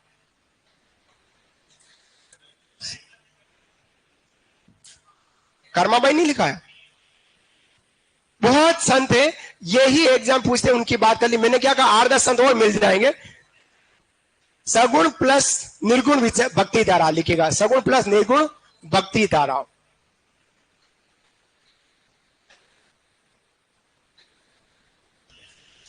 सगुण प्लस निर्गुण भक्ति धारा की बात करेंगे। सगुण भक्ति धारा के संत अगर हम बात करें, भक्ति धारा, भक्ति धारा या विचारधारा, जो भगवान को आकार और निराकार दोनों रूप में पूजे, वो ऐसे संत की बात करें तो इसमें से एक बढ़िया संत की बात करते हैं जो वागड़ के धनी कहलाते हैं। कौन? संत मावजी महाराज की बात करेंगे। हेडिंग डालेगा संत मावजी महाराज, संत मावजी महाराज, मावजी महाराज। 1 घंटे की क्लास और है, अभी 5 मिनट बाद मैं ब्रेक करूंगा और उसके बाद हम दोबारा वापस आएंगे और फिर हम वापस पढ़ेंगे। क्लास को कट नहीं करना, ऑनलाइन विद्यार्थी कोई भी क्लास को कट ना करे, ना मैं कट करूंगा क्लास को। ठीक है, तो हम इंटरवल के बाद करें या पहले कर लें? कल चलने दो क्लास, चलने दे। अधिकांश विद्यार्थी चलने की बात कर रहे हैं। दीदिया क्या कह रही? चलने दे। छोटी दीदी ने कह दिया चलने दे, भाइयों ने कह दिया चलने दो, फिर चलने दो। चलिए, और मेरा भी मन है चलने दो। चलिए, पानी। तो साथियों 5 मिनट का ब्रेक है, फिर वापस मिलते। राधे राधे। 5 मिनट रहने दीजिएगा, रहने दो, कोई बात। मैं भी चाय पी के आ जाऊं अगर चाय मिल जाती है तो।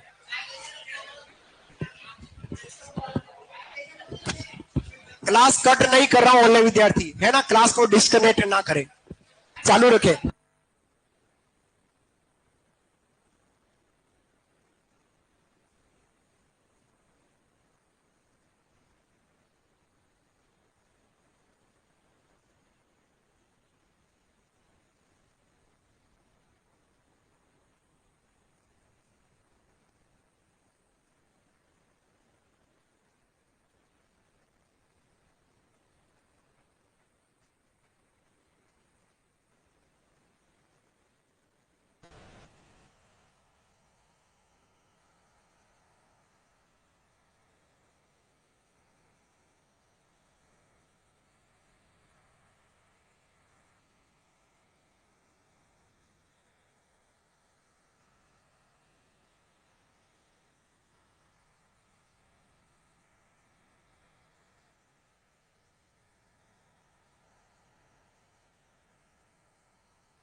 चालू करें क्लास।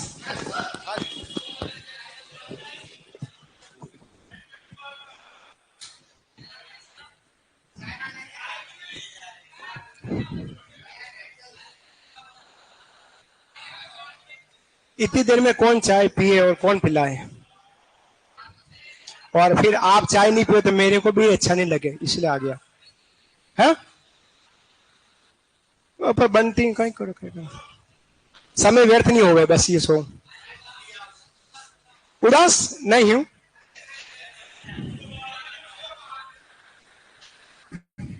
अब अच्छा हो जाऊंगा।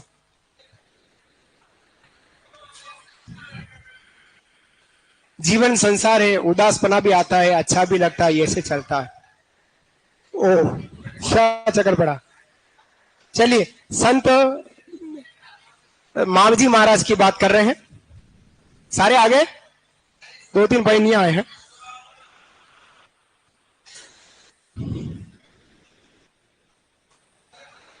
संत मावजी महाराज,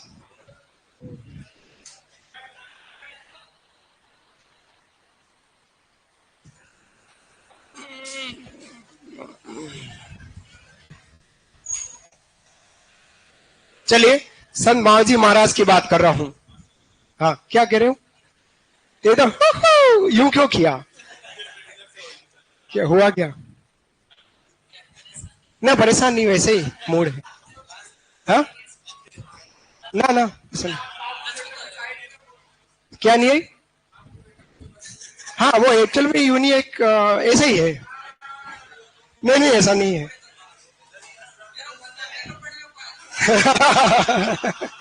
चलिए,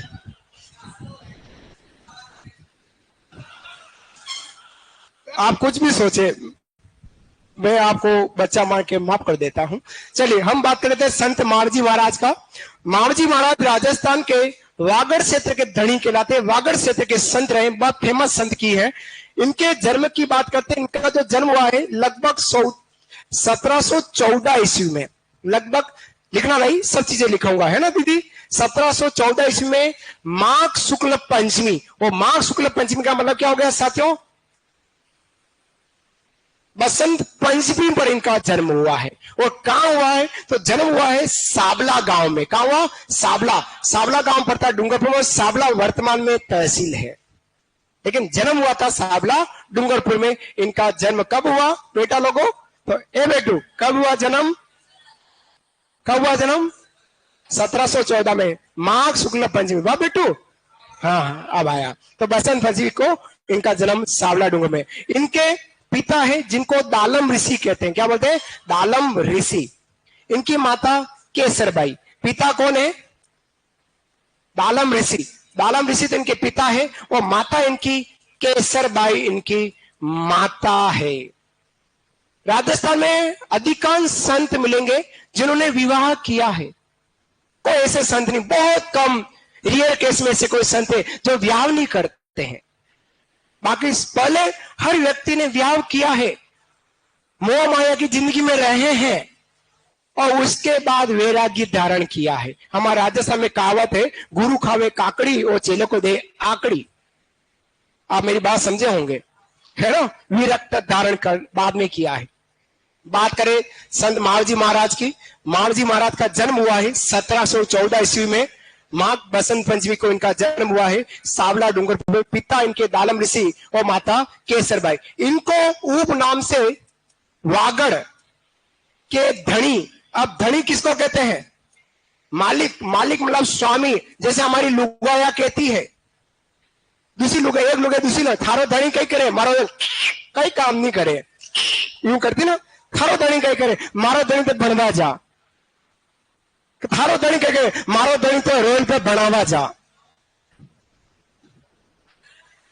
समझ में आ गया। तो धनी स्वामी, तो ये संत मावजी महाराज जो है वो वागड़ प्रदेश के डूंगर बांसवाड़ा परतागढ़ जो क्षेत्र है उनके धनी स्वामी कहलाते। बचपन से ये गायां चराते थे, लेकिन सिर पर मुकुट रखते और हाथ में छोटी सी बांसुरी लेकर बांसुरी यूं बजाते यूं खड़े हो जाते और फिर गाया चलाते और गाया रंभाती वहां वहां करती और ये एकदम भगवान कृष्ण के रूप में दिखते थे। अतः इस क्षेत्र के जो लोग हैं भगवान विष्णु जी का कल की अवतार मानते हैं। क्या मानते हैं? कल की अवतार। अब प्रश्न आपको पूछे कि संत माल जी महाराज को किसका अवतार माना जाता है? विष्णु का कल की अवतार में माना जाता है। समझ आया? उसके बाद बात करें तो लगभग 1727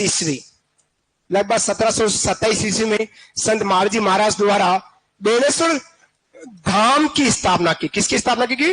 बेणेश्वर धाम की स्थापना की। याद रखना है 1727 ईस्वी में 100 माई जाखम नदी का जो संगम है, वैसे नदी का संगम 2 ही है वहां। एक जाखम जो है पहले मिल जाती है 1.5-2 किलोमीटर पहले सोम में, इधर से सोमारी उदयपुर से, इधर से बांसवाड़ा सारी माई, और जाखम आती है प्रतापगढ़ से। प्रतापगढ़ वाली जो नदी है वो सोम में मिल जाती है। उसके बाद सोम और ये माई इस पहाड़ी पर बेणेश्वर धाम है, जहां पर बेणेश्वर महादेव जी का मंदिर है। इस धाम की स्थापना संत माव जी द्वारा की गई है। क्लियर यहां तक? संत माव जी का एक ग्रंथ है, बहुत फेमस ग्रंथ है, हाँ जी, जिसका नाम है चोपड़ा। चोपड़ा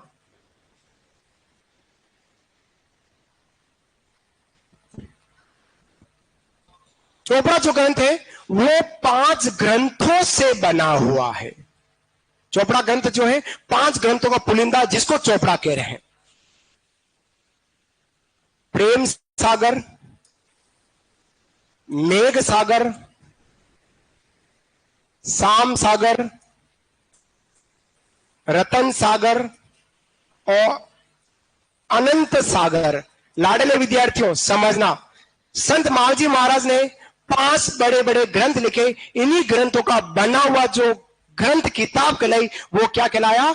चोपड़ा कहलाया। इस चोपड़े में 72,96,000 छंद है। छंद है, दोहे हैं। ठीक है? क्या ग्रंथ का नाम क्या है? चोपड़ा। प्रश्न यहां बनता है आज की तारीख में कि संत मावजी महाराज द्वारा लिखा गया हस्तलिखित ग्रंथ है, वो 5 बड़े बड़े ग्रंथों में है। वो 5 ग्रंथों के नाम क्या क्या है? पढ़िएगा। प्रेम सागर, मेघ सागर, शाम सागर, रतन सागर, अनंत सागर। ओह, ठीक है बेटा, अब तो बराबर हूं। ये है हमारा चोपड़ा। मैं घर पर आज खूब शैतानी की, मैंने खूब शैतानी की आज घर पर, और पत्नी की डांट खा के आया हूं, इसलिए चुप हूं। उसने कहा आज आपने बहुत शैतानी की, क्योंकि मेरे 2 भांजे आए हुए हैं और मेरे 2 बच्चे, 4 जने, उनके साथ खूब शैतानी करी। सुबह उठा हूं 5:30 बजे से लगाकर 1:30 बजे तक शैतानी करता रहा हूं। तो पत्नी ने मेरे को डांटा, क्या करते हो आप, ऐसे क्यों करते हो? मैं कहा बच्चा हूं, बच्चों के साथ बच्चा हूं, बच्चे आए हैं, भांजे आए, उनको लगे हम ननियाल में है ना। तो फिर मेरे को भी अजीब लगा। पत्नी ने कहा कि आप बड़े हो ना, ऐसे बच्चों के साथ क्यों खेलते हैं? नहीं, खेलना पड़ता है, बच्चे हैं, बच्चों के साथ जो है ना जरूरी। तो वो थोड़ी सी प्रेम भरी डांट थी, वो मन में थी। अब फिर स्नान किया और स्नान करते सीधे आपके पास पहुंचा। भाई ने कह दिया कि सर आज वो बेटू शब्द नहीं आ रहा है, ए बेटू वो नहीं आ रहा। मैंने कहा अब मैं निकालूंगा बेटू। 1 घंटा निकल गया, अब थोड़ा ठीक रिलैक्स महसूस कर रहा हूं और हम बात करें। चोपड़ा ग्रंथ लिखा गया है। ये चोपड़ा ग्रंथ जो लिखा है हिंदी मिश्रित वागड़ी भाषा में, चोपड़ा ग्रंथ। याद रखना, चोपड़े किस बात कर रहा हूं, प्रश्न पूछा जा सकता है। चोपड़ा ग्रंथ में कुल कितने छंद हैं? कितने छंद हैं? 72,96,000 छंद है। चोपड़े कितने भागों में हैं? 5 भागों में। कौन कौन से हैं?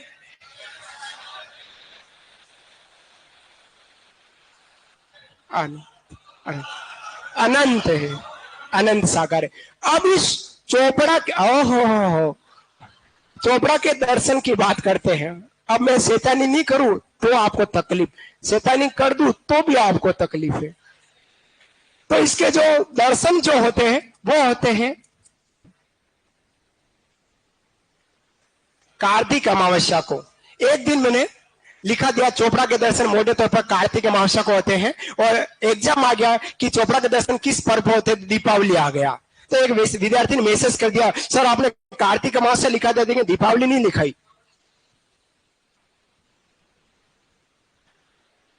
दीपावली है ना। तो थोड़ा सा आपको जो थोड़ा सा याद रखना है, दीपावली आती कब है ना। तो उस दिन इनका चोपड़ा को बाहर निकाला जाता है और चोपड़ा के दर्शन, यूं कहते हैं चोपड़ा जो किताब है हर साल एक पन्ना पलटा जाता है। और 2026 में अब क्या होगा, संत मावजी महाराज ने पहले लिख दिया है। बोलो संत मावजी महाराज की। ऐसे संत है हमारे संत मावजी, भविष्यवाणी है इसमें। अब यूं नहीं कि अब 2027 में क्या होगा, हमारा ब्याह होगा कि नहीं होगा पहले पता कर ले, नहीं। हर साल पन्ना पलटेंगे और वह के पीठाधीश होंगे, वो उसको पढ़ेंगे और बताएंगे कि वागड़ में अगले साल क्या होने वाला। कोरोना आने वाला था, वो पहले आपको मावजी महाराज ने कह दिया बहुत बड़ी भयंकर बीमारी आने वाली है। ऐसे संत रहे संत मावजी महाराज। ठीक है, देख लेता हूं, अगर मिल जाते देख लेते हैं, गूगल पे सर्च करें है ना।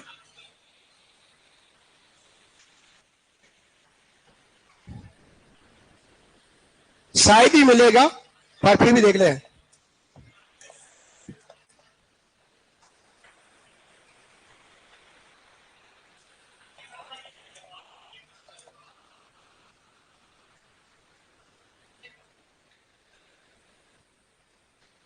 ये है ग्रंथ।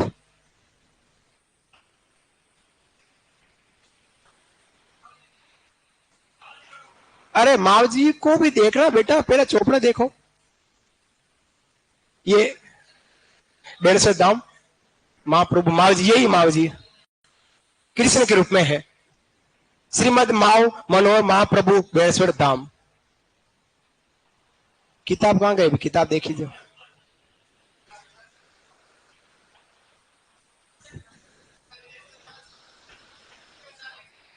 क्या कह रहे हो।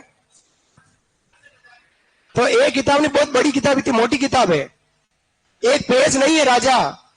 वो आप थोड़ा सा आप दिमाग लगाओ, एक पेज नहीं है कि एक पेज में ये इतने हजार कैसे छंद आ जाएंगे। इतनी मोटी और ये चौड़ी मोटी किताब है, इतनी बड़ी किताब है। वागड़ के 2 भाई बैठे, उनको पूछिएगा। और चलिए, ये तो हमारे संत मावजी की। एक बात और है, संत मावजी का जो मंदिर बना हुआ है राजस्थान का एकमात्र मंदिर है संत मावजी का मंदिर।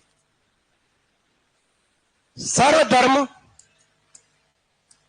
समन्वय वादी कौमी एकता का प्रतीक माना जाता है संत मावजी महाराज का मंदिर, जो लगभग 1793 ईस्वी में इनकी पुत्रवती थी जनक कुमारी द्वारा बना है। क्यों बना है सर्वधर्म का, कि यहाँ पर अलग अलग प्रकार के धर्मों की बातें इस मंदिर में डाली गई। जैसे इस मंदिर का जो मुख्य द्वार है, तोरण द्वार जो है, वो जैसे जैन मंदिर का होता है वैसा मेन गेट बना हुआ है। जैन मंदिर के का जो मेन गेट होता है वैसे संत मावजी के मंदिर का गेट बना हुआ, मुख्य द्वार जैन मंदिर जैसा। मंदिर में 4 कोने पर 4 मीनार हैं, जैसे मस्जिद में होती है। और मस्जिद में मीनार जो होती वो थोड़ी सी यूं होती है, झुकी हुई होती है, हल्की सी। सेम मीनारे यहाँ पर भी 4 मीनारे मस्जिद जैसी हल्की सी यूं झुकी हुई है। हाँ, नहीं पढ़ूंगा। ठीक है, 2 बातें। तीसरा, मंदिर के बाहर की जो गुम्मटी है, गुम्मद जो है, वो बौद्ध मंदिर जैसा है। हाँ, मिल जाएगा, दिखाएंगे। ठीक है, तीसरा। चौथा, मंदिर का जो आकार है वो गिरनार जैसा, चर्च गिरनार जैसा। वो मंदिर के गर्भगृह में भगवान विष्णु की मूर्ति, किसकी मूर्ति है, भगवान विष्णु की मूर्ति। 5 धर्म का कौमी एकता का प्रतीक है, तो हमारे संत मावजी महाराज का मंदिर कहलाता है।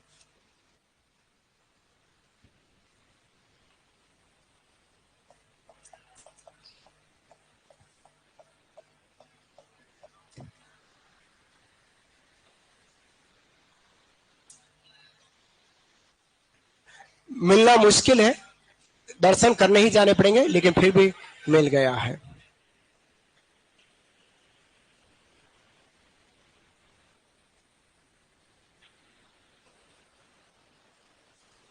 ये मंदिर है, हाथ जोड़ लो, यहीं से मनोकामना पूरी करते हैं। मजाक नहीं कर रहा हूं, ठीक है। चलिए, अनुमति नहीं देनी है और सीधे अपन बात करेंगे संत मावजी महाराज की। इनकी याद में, संत मावजी की याद में माघ पूर्णिमा, कौन सी पूर्णिमा, माघ पूर्णिमा को सोम, माही, जाखम नदी के संगम पर मेला लगता है, मेलो लगता है। किसका? आदिवासियों का कुंभ मेला संत महाजी की महाराज की याद में लगता है। वो हमारा यहाँ इस मंदिर के निकट बेड़ेश्वर महादेव जी का मंदिर है, जो विश्व का एकमात्र मंदिर जो खंडित शिवलिंग के रूप में पूजा जाता है। और इस मंदिर में प्रभुत जो हम कहते हैं वो और केसर दोनों का लेप इस मंदिर में किया जाता है। वो हमारे संत महाजी महाराज के ठीक निकट में बेड़ेश्वर महादेव जी का मंदिर बना हुआ है। लिखेगा संत महाजी महाराज की जानकारी, लिखेगा जन्म। शुरुआत करते हैं जन्म से। जन्म लिखना है 1714 ईस्वी।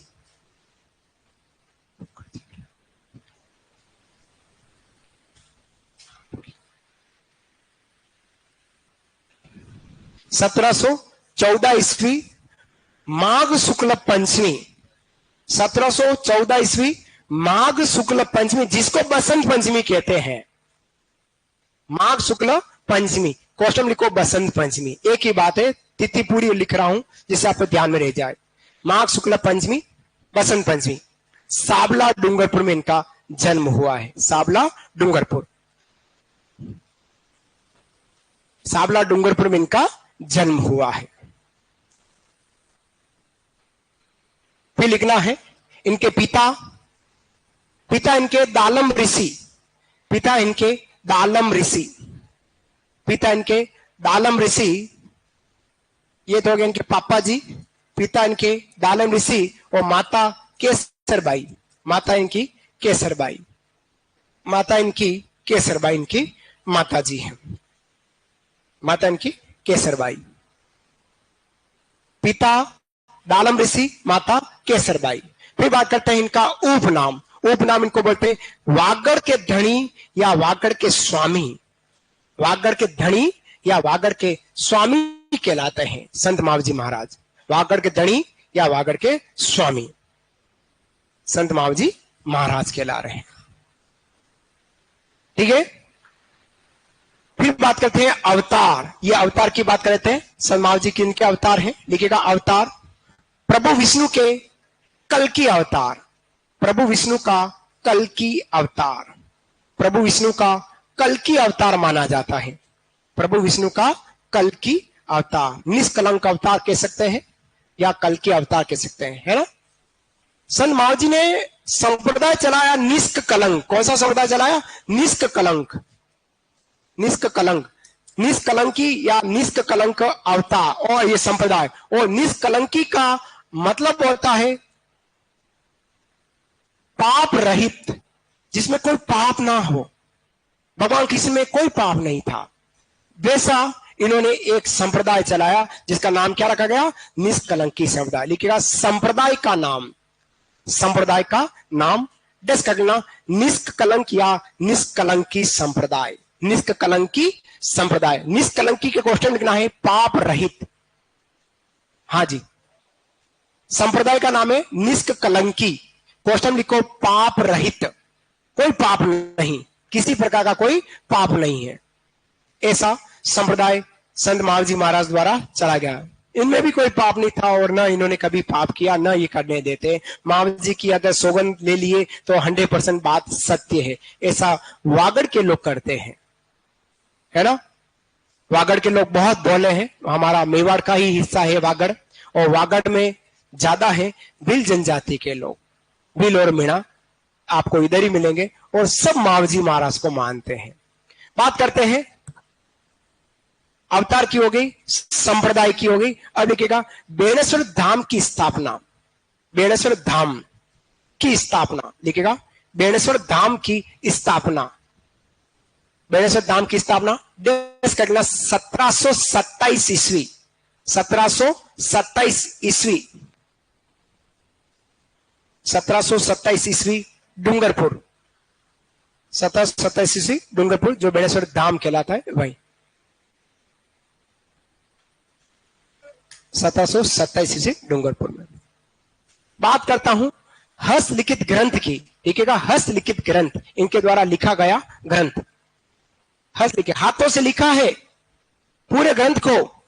बहुत बड़ा यह ग्रंथ है। कभी दीपावली के दिन इधर आइएगा और इस ग्रंथ के दर्शन कीजिएगा। लगभग 3.5 फीट के आसपास तो वो किताब है, इतनी लंबी, चौड़ी 2 फीट की किताब, इतनी बड़ी किताब है, छोटा सा पेज नहीं, और ये मोटी किताब है ना, जिसमें इतने छंद है, कोई एक पेज नहीं है। तो हर्ष की ग्रंथ का क्या नाम है? चोपड़ा। चोपड़ा के क्वेश्चन में लिखो, 5 बड़े ग्रंथ से बना, 5 बड़े ग्रंथ से बना, 5 बड़े ग्रंथ से बना। कौन कौन से ग्रंथ है? वो 5 ग्रंथों के नाम आप नोट डाउन कर लीजिएगा। 5 ग्रंथों के नाम आप नोट डाउन कर लीजिएगा।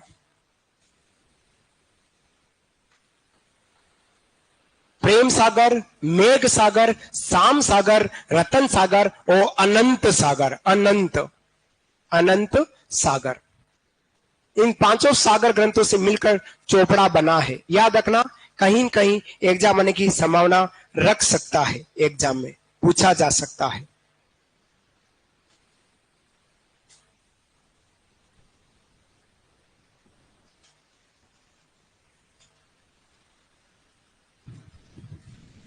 चोपड़ा जो हस्तलिखित ग्रंथ है वो 5 ग्रंथों में विभाजित है, बड़े बड़े ग्रंथ है। प्रेम सागर, मेघ सागर, शाम सागर, रतन सागर और अनंत सागर। अब ये जो ग्रंथ है उसमें कितने छंद है, ठीक इसके नीचे लिखना, इसमें 72,96,000 छंद, 72,96,000। हाँ हाँ, 96 है, 66 नहीं है।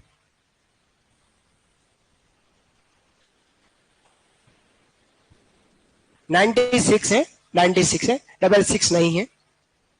72,96,000 छंद, कौमा, छंद मतलब दोहे के रूप में है ना, कौमा, हिंदी मिश्रित वागड़ी भाषा में रचित, हिंदी मिश्रित वागड़ी भाषा में रचित, हिंदी मिश्रित वागड़ी भाषा में रचित, हिंदी मिश्रित वागड़ी भाषा में रचित है, हिंदी मिश्रित वागड़ी भाषा में रचित है, हिंदी मिश्रित वागड़ी भाषा में रचित यह ग्रंथ है। फिर से बोल रहा हूं, जो ये चोपड़ा है वो 72,96,000 छंदों में लिखा गया है। और किस भाषा में लिखा गया? हिंदी मिश्रित वागड़ी भाषा में, खास वागड़ी भाषा में लिखा गया ग्रंथ है चोपड़ा, जिसके 5 भाग है। देखिएगा, चोपड़ा के दर्शन, चोपड़ा, ये चोपड़ा बाहर निकाला जाता है हर साल, बाकी मंदिर में पड़ा है, हर साल बाहर निकलेगा, दर्शन किए जाएंगे, वो कार्तिक अमावस्या को किए जाएंगे। लिखिएगा, चोपड़ा के दर्शन कार्तिक अमावस्या दीपावली, कार्तिक अमावस्या दीपावली, कार्तिक अमावस्या दीपावली।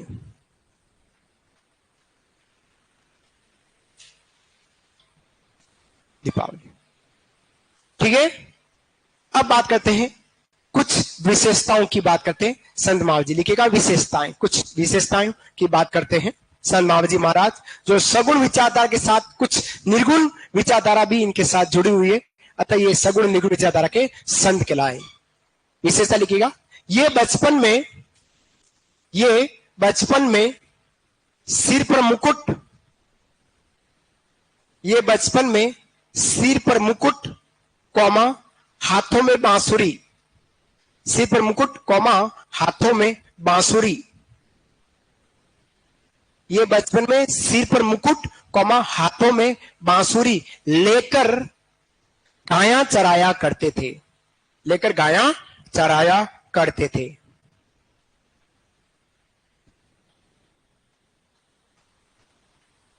इन्होंने मेवाड़ कौमा वागड़, इन्होंने मेवाड़ कौमा वागड़ क्षेत्र के भीलों के लिए,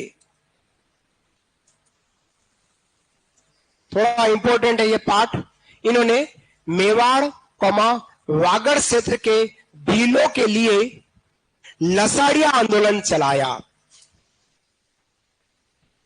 लसाड़िया आंदोलन चलाया, जैसे बाबा रामदेव जी ने चलाया था शुद्धि आंदोलन, है ना, बाबा रामदेव जी ने, उसी प्रकार इन्होंने कौन सा आंदोलन चलाया? लसाड़िया। उसी प्रकार अगर हम बात करें, एक क्रांतिकारी रहे हैं हमारे मेवाड़ के मोतीलाल तेजावत, उन्होंने एक ही आंदोलन 1921 महात्मा कुंडिया, उसी प्रकार से एक स्वामी गोविंद गिरी जी है, वागड़ के ही, भगत आंदोलन चला है ना। ऐसे आंदोलन हो सकते हैं, 4 आंदोलन, 4 व्यक्तित्व, संगत असंगत सुमिलित कीजिए, पूछ सकते हैं एग्जाम में। हाँ वो तो करना ही है, वो आपको ऊपर डिपेंड है 4 में से कौन सा ऑप्शन भरते हैं, और नहीं आता है 5 ऑप्शन भरना है। तो उन्होंने मेवाड़ वागड़ के भीलों के लिए, उनके सामाजिक कुरीतियां मिटाने के लिए कौन सा आंदोलन चलाया? लसाड़ी आंदोलन चलाया। लसाड़ी आंदोलन इनसे ही संबंधित है। लिखा, आगे बढ़े, नेक्स्ट लिखेगा। संत की याद में, संत की याद में, संत की याद में सोम माही जाखम, संत की याद में सोम माही जाखम,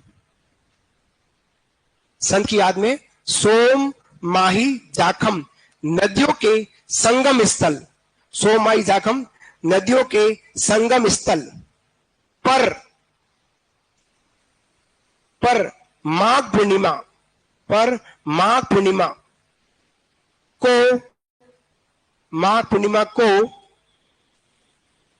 आदिवासियों का कुंभ मेला लगता है।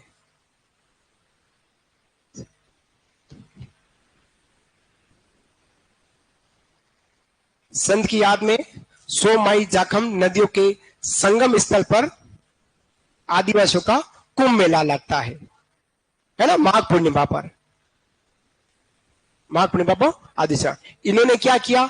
मेवाड़ और वागड़ क्षेत्र के भीलों के जो सामाजिक कुरीतियां थी भीलों में, उनको मिटाने के लिए उन्होंने कौन सा आंदोलन चलाया? लसाड़िया। और इनकी याद में मेला लग रहा है माघ पूर्णिमा को सोम माही जाखम नदी के संगम स्थल पर, बेणेश्वर मेला है ना, जिसको आदिवासी का कुंभ मेला, जहां आदिवासी लोग अपना जीवन साथी चुनते हैं। ये आपको थोड़ा थोड़ा पता है। बढ़े आगे, नेक्स्ट। इनकी लिखेगा, इनकी पुत्रवधू जनक कुमारी, इनकी पुत्रवधू जनक कुमारी द्वारा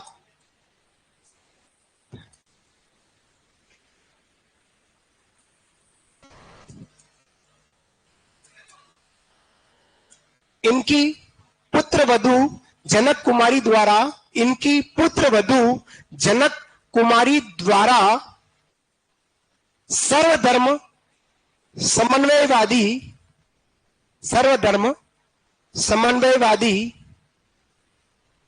प्रतीक के रूप में, प्रतीक के रूप में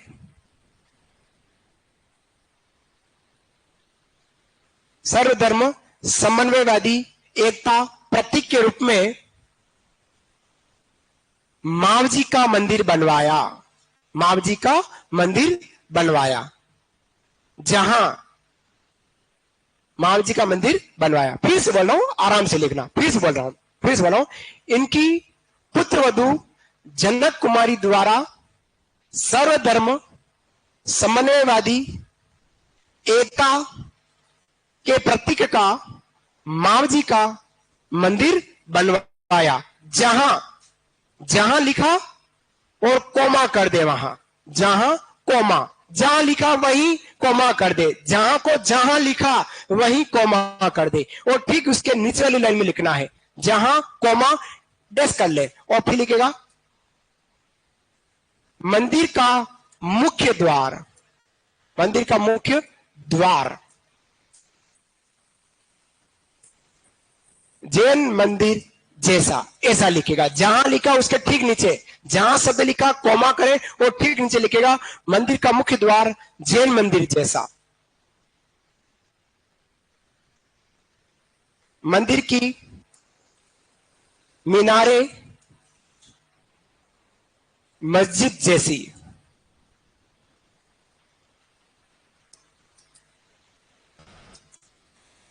मंदिर की गुमटी बौद्ध मंदिर जैसी, मंदिर का आकार गिरनाहार जैसा। 5 धर्म आपके सामने आ रहे हैं। मंदिर के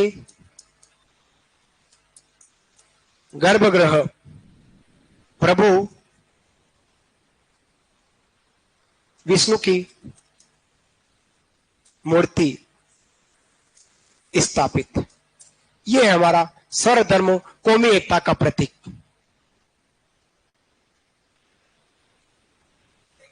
हाँ, तीसरे मंदिर की घुमटी कुम्मट, ऊपर वाला गोल आकार जो होता है, बौद्ध मंदिर जैसी।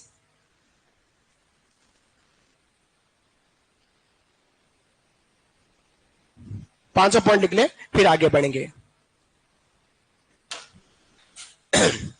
मंदिर का मुख्य द्वार जैन मंदिर जैसा, मंदिर की मीनारे मस्जिद जैसी, मंदिर की गुमटी बौद्ध मंदिर जैसी, मंदिर का आकार गिरनार जैसा, वो मंदिर के गर्भगृह में भगवान विष्णु की मूर्ति। 5 धर्म आ रहे, जैन, मुस्लिम, बौद्ध, ईसाई और हिंदू। 5 मंदिरों की कौमी एकता का प्रतीक कहलाया संत मावजी महाराज का मंदिर। अब ऐसा ही आपको सामुदायिक सद्भावना से संबंधित कुछ प्रश्न पूछे जा सकते हैं। मैं आपको बता रहा हूं सामाजिक कौमी एकता की, यह भी सामाजिक सर्वधर्म कौमी एकता का प्रतीक। प्रश्न पूछ ले कि राजस्थान में सांप्रदायिक सद्भाव के लोक देवता बाबा रामदेव जी, आपको पता है सांप्रदायिक सद्भाव के लोक देवता। राजस्थान में सांप्रदायिक सद्भाव की लोक देवी सच्चाई माता ओसिया जोधपुर। राजस्थान में सांप्रदायिक सद्भाव का मंदिर संत मावजी महाराज का। सांप्रदायिक सद्भाव एक नहीं है, यह 5 धर्मों का रूप है। 3 आ गई बातें बेटा। फिर प्रश्न ले, राजस्थान में सांप्रदायिक सद्भाव का महल सुपारी महल रणथंभौरगढ़ दुर्ग। 4था नंबर पर समझ आया। राजस्थान में सांप्रदायिक सद्भाव का उर्स राजस्थान में सांप्रदायिक सद्भाव का उर्स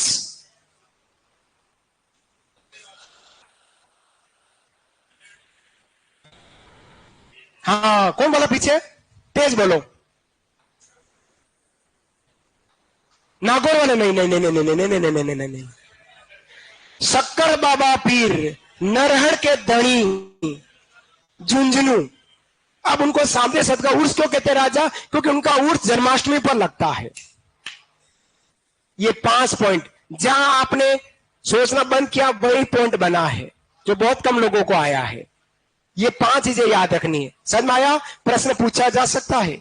फिर से बोलो, सांप्रदायिक सद्भाव के लोक देवता बाबा रामदेव जी, कंठ में ले लो। सांप्रदायिक सद्भाव की लोक देवी सच्चाई माता। सांप्रदायिक सद्भाव का महल सुपारी महल रणथंभौर दुर्ग समय माधो। महल के निकट मंदिर मस्जिद बना है, इसलिए सुपारी महल को सांप्रदायिक सद्भाव।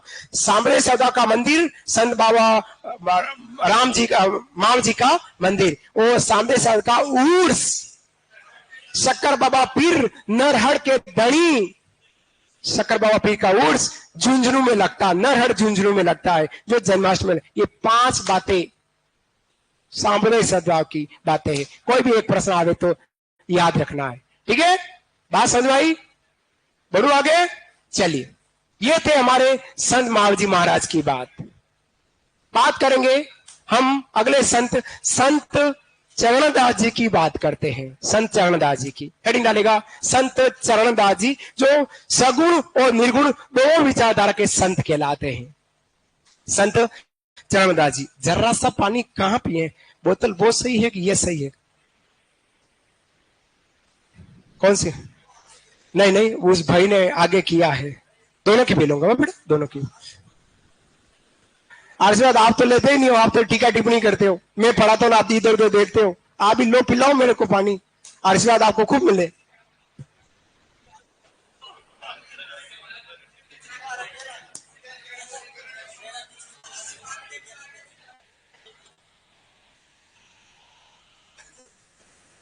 अब मैं आपको दूंगा तो आप कहीं पिछली बार ना हो जाए, है ना? अपना ध्यान रखिएगा, भाई के ऊपर ना डाले। हम बात करेंगे संत चरणदास जी की।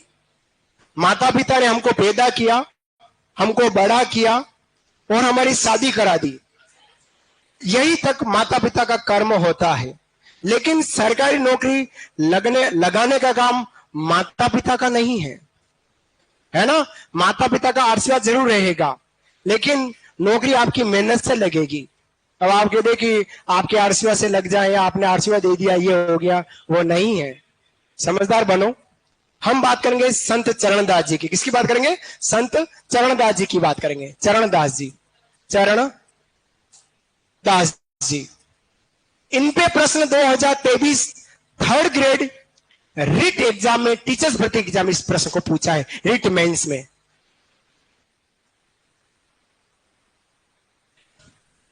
संत चरणदास जी की बात करते हैं। चरणदास जी का जन्म जो हुआ है वो डेहरा गांव, कहां हुआ है? डेहरा। लिखना मत, मैं सारी बात लिखाऊंगा। डेहरा गांव अलवर में संत चरणदास जी का जन्म हुआ है। इनके पिता मुरलीधर और माता कुंजा देवी। पिता कौन है? मुरलीधर, पिता इनके मुरलीधर हैं और माता इनकी कुंजा देवी। और ये जाति से बढ़िया है, मुरलीधर बढ़िया। इनके बचपन का नाम रणजीत था। क्या नाम था? रणजीत इनके बचपन का नाम रहा है। जन्म डेहरा गांव अलवर में, पिता इनके मुरलीधर बढ़िया, माता इनकी कुंजी देवी और बचपन का नाम क्या है? रणजीत रहा। इनके गुरु का नाम है सुखदेव मुनि। कौन है बेटा? सुखदेव मुनि इनके गुरु जी का नाम है। यहां तक तो एक 10वीं की मार्कशीट की जानकारी हो गई है ना, एक ऑब्जेक्टिव जानकारी। संत चरणदास जी की बात करें, इनका समाधि स्थल की बात करते हैं तो इनका समाधि स्थल जो है वो नई दिल्ली में है। कहां पर है? नई दिल्ली में है। नई दिल्ली में इनकी समाधि है, लेकिन इनकी जो छतरी है वो है डेहरा में, डेहरा गांव में। छतरी कहां है? डेहरा। और समाधि कहां है? नई दिल्ली में। ये वाला प्रश्न हमारे थर्ड ग्रेड के एग्जाम में पूछा इस प्रश्न को। ठीक है, समाधि नई दिल्ली, छतरी डेहरा गांव में इनकी छतरी है। संत चरणदास जी ने 42 नियमों का पालन करने पर बल दिया है। यहां नियम आए हैं। संत महावीर चरणदास जी ने 42 नियमों का पालन करने पर बल दिया और इनके कुल 52 शिष्य हुए हैं। कितने शिष्य हुए? 52, 52 शिष्य। अभी तो बहुत सारे शिष्य हो रहा है, लेकिन इसमें से चरणदास जी की 2 महिला शिष्या हुई है जो हमारे एग्जाम में पूछते हैं। एक का नाम है दायाबाई। दायाबाई का जन्म भी डेहरा गांव अलवर में हुआ। इनकी 2 ग्रंथ जो मेवाती बोली में लिखे गए, एक ग्रंथ का नाम है, इन्हीं के नाम से दया बोध है। एक ग्रंथ का नाम है विनय मालिका। क्या नाम है? विनय मालिका ग्रंथ है। दयाबाई की महिला शिष्या में 2 चेलियां हुई है। चोलों के चेले थे 50, 2 चेलियां है 52 में से। एक संत और है शिष्या सहजोबाई। कौन सी भाई? सहजोबाई। इनका जन्म भी डेहरा गांव अलवर में हुआ। इनका जन्म भी डेहरा गांव अलवर में हुआ है। ठीक है, इनके भी ग्रंथ इन्हीं के नाम से, इन्हीं के शब्द से पकड़ने का प्रयास करना। सहज प्रकाश क्या है? सहज। बाई का नाम क्या है? सहजोबाई। तो ये हो गया हमारा सहज प्रकाश। पकड़ के रखना, एग्जाम में आपका सबसे अगर टफ कोई टॉपिक है तो वो साहित्य है, क्योंकि बहुत साहित्य है, अथाह है, साहित्यों का भंडारा है। कितने ज्ञात करें, इतने साहित्य, इतने साहित्यकार, इसलिए पकड़ के रखना। सहज प्रकाश सहजोबाई का। 7 वार निर्णय, 7 में सहजोबाई में स पकड़ना। ठीक है, और पकड़ाता हूं 16 तिथि निर्णय। ये स और ये स और ये स, शायद मेरे हिसाब से आप नहीं भूलेंगे। मेरे हिसाब से समझ में आया बेटा? क्लियर? संत चरणदास जी की 2 शिष्या, महिला शिष्या रही है। ही मत करो, कहीं के कहीं रह जाएंगे, इधर ध्यान दीजिएगा। 42 नियम, 52 शिष्य रहे, उनसे 2 महिला शिष्य हैं। दयाबाई। दयाबाई ने क्या लिखा? दया बोध और विनय मालिका लिखा है। विनय मालिका इस याद करना है, दयाबाई का, क्यों दया बहुत दयाबाई है, जेठालाल की दयाबाई नहीं है ये हमारी चरणदास जी की दयाबाई है। और क्या लिखा राजा विनय मालिका। इसके अलावा सहजोबाई इनकी एको शिष्या है, उन्होंने स नाम के, इन्हीं के नाम से स ग्रंथ लिखे। पहला ग्रंथ सहज प्रकाश, सहज है, मेवाड़ा सर बहुत सहज है, सहज प्रकाश। और हूं वैसे वास्तव में मैं अपने आप को भी मानता हूं, क्योंकि भगवान ने मेरे को पैदा किया, फुर्सत में नहीं किया, बहुत टाइम लगाया। 7 बार निर्णय, 7 16 तिथि निर्णय, ये 16 लिखा है। अगर वो 16 आ जाए, 16 आ जाए, तभी सहज प्रकाश सहजोबाई से यूं याद रखना, ठीक है। आओ आगे बात करते हैं। हाँ बेटा सत्तू करो आगे, चलिए। इनके द्वारा जो चलाया गया ग्रंथ का नाम है, संप्रदाय का नाम है वो चरणदासी। कसो संप्रदाय बेटा? चरणदासी संप्रदाय है, चरणदासी संप्रदाय। अब सुनना,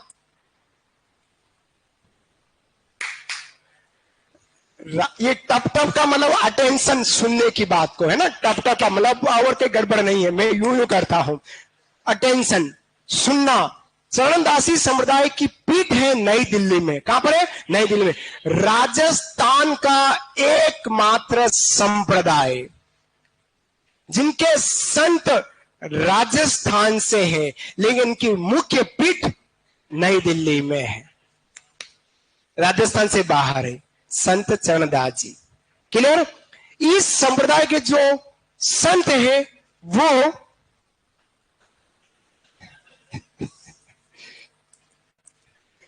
पीले वस्त्र पहनते हैं। क्या पहनते हैं?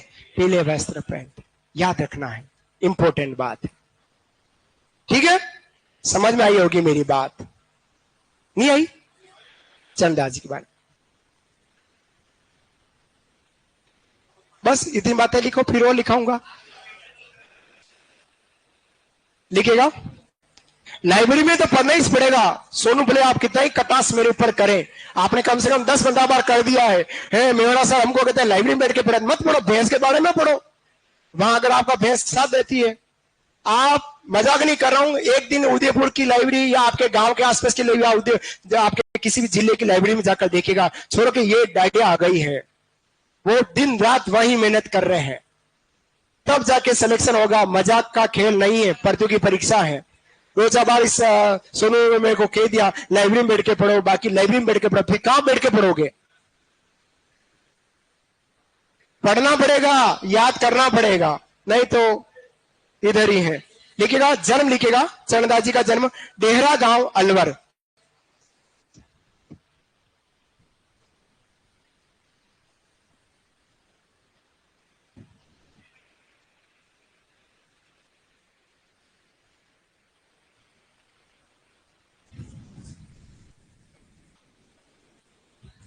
तो इनका जन्म हुआ है डेहरा गांव अलवर। फिर लिखेगा पापा, बेटा लिख सोनू, हाँ तो लिखो ना, लिखेगा पिता।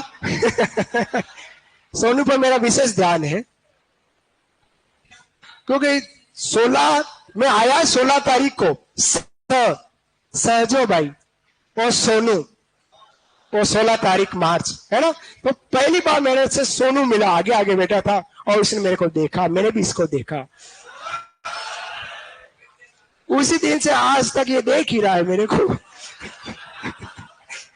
पिता है मुरलीधर और माता है कुंजाबाई। पिता इनके मुरलीधर और माता इनकी कुंजाबाई। कौन सा बगिया? बढ़िया बढ़िया बढ़िया बढ़िया। पिता इनके मुरलीधर बढ़िया और माता इनकी कुंजा देवी। देखा? तू मुस्कुरा लिया कर बेटो, तू मुस्कुराता नहीं मेरा दिमाग खराब हो जाता। मुस्कुराया कर, तो अच्छा बालक है मेरे लिए। बचपन का नाम रणजीत लिखेगा, बचपन का नाम रणजीत। कोई नहीं, बच्चे हैं, क्षमा बड़न को चाहिए हो, बड़ों को भले कुछ भी करे, बस क्षमा बड़े ही करेंगे।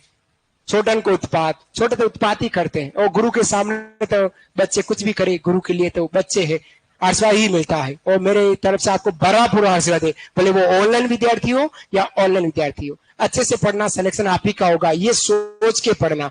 एक पद है वह भी अपना ही पद है, ये सोच के पढ़ना। भले 500 पद है लेकिन इसमें से एक पद मेरा है, 499 किसी और के हैं। भले टॉप में आवे या लास्ट में आवे कोई फर्क नहीं पड़ता, तनख्वाह में कोई फर्क नहीं पड़ने वाला, लेकिन मेरिट में जरूर आवे। 501 पे लटक गया हूं तो कोई मतलब नहीं, 500 में आ जावे, बस काम हो गया आपका। फर्स्ट आया, टॉप आया, उसको हो सकता है पोस्टिंग लेट मिले, लेकिन आपको जल्दी मिल जाएगी, क्योंकि इस पर कार्रवाई चलेगी कि फर्स्ट कैसे आया। है ना, इसलिए आपको तो मेरिट में आना है, विद्वान नहीं बनना है, विद्वान नहीं बनना है। विद्वान जो पढ़ा रहे हैं वो बने हुए हैं, आप तो बस अपना सिलेक्शन ले जाए, वो अपनी जिंदगी जिए। बचपन का नाम रणजीत, गुरु का नाम सुखदेव मुनि। बचपन का नाम रणजीत और गुरु का नाम सुखदेव मुनि। सुखदेव मुनि, सुखदेव मुनि। फिर लिखिएगा समाधि स्थल, समाधि स्थल। समाधि स्थल नई दिल्ली, समाधि स्थल लिखिएगा नई दिल्ली, समाधि स्थल लिखी नई दिल्ली। लिखा राजा, आपका दोस्त नहीं आ रहा है बाड़मेर बालोतरा का। हाँ, समाधि स्थल नई दिल्ली। फिर लिखिएगा छतरी, छतरी हर व्यक्ति पर निगाहें रहती है मेरी। लिखिएगा छतरी, छतरी है डेहरा गांव अलवर, जहां इनकी टोपी ओपी सब रखी हुई है, डेहरा गांव अलवर में। डेहरा गांव अलवर में इनकी छतरी है, वाह बेटा, छतरी की डेहरा गांव अलवर में। लिखिएगा संप्रदाय का नाम, संप्रदाय का नाम। अगला पॉइंट लिखो, संप्रदाय का नाम, संप्रदाय का नाम। इनके संप्रदाय का नाम क्या था? चरणदासी संप्रदाय, चरणदासी, इन्हीं के नाम से संप्रदाय का नाम है चरणदासी संप्रदाय। संप्रदाय का नाम चरणदासी संप्रदाय। ठीक इसके नीचे लिखना मुख्य पीठ, मुख्य पीठ, मुख्य पीठ नई दिल्ली। मुख्य पीठ कहां है? नई दिल्ली में इनकी मुख्य पीठ है। मुख्य पीठ इनकी नई दिल्ली, मुख्य पीठ इनकी नई दिल्ली। लिखा बेटा? लिखेगा नोट, यहां एक नोट ना को डालो, नोट, नोट, मुख्य पीठ नई दिल्ली। अब लिखना है नोट, राज्य का एकमात्र संप्रदाय, राज्य का एकमात्र संप्रदाय।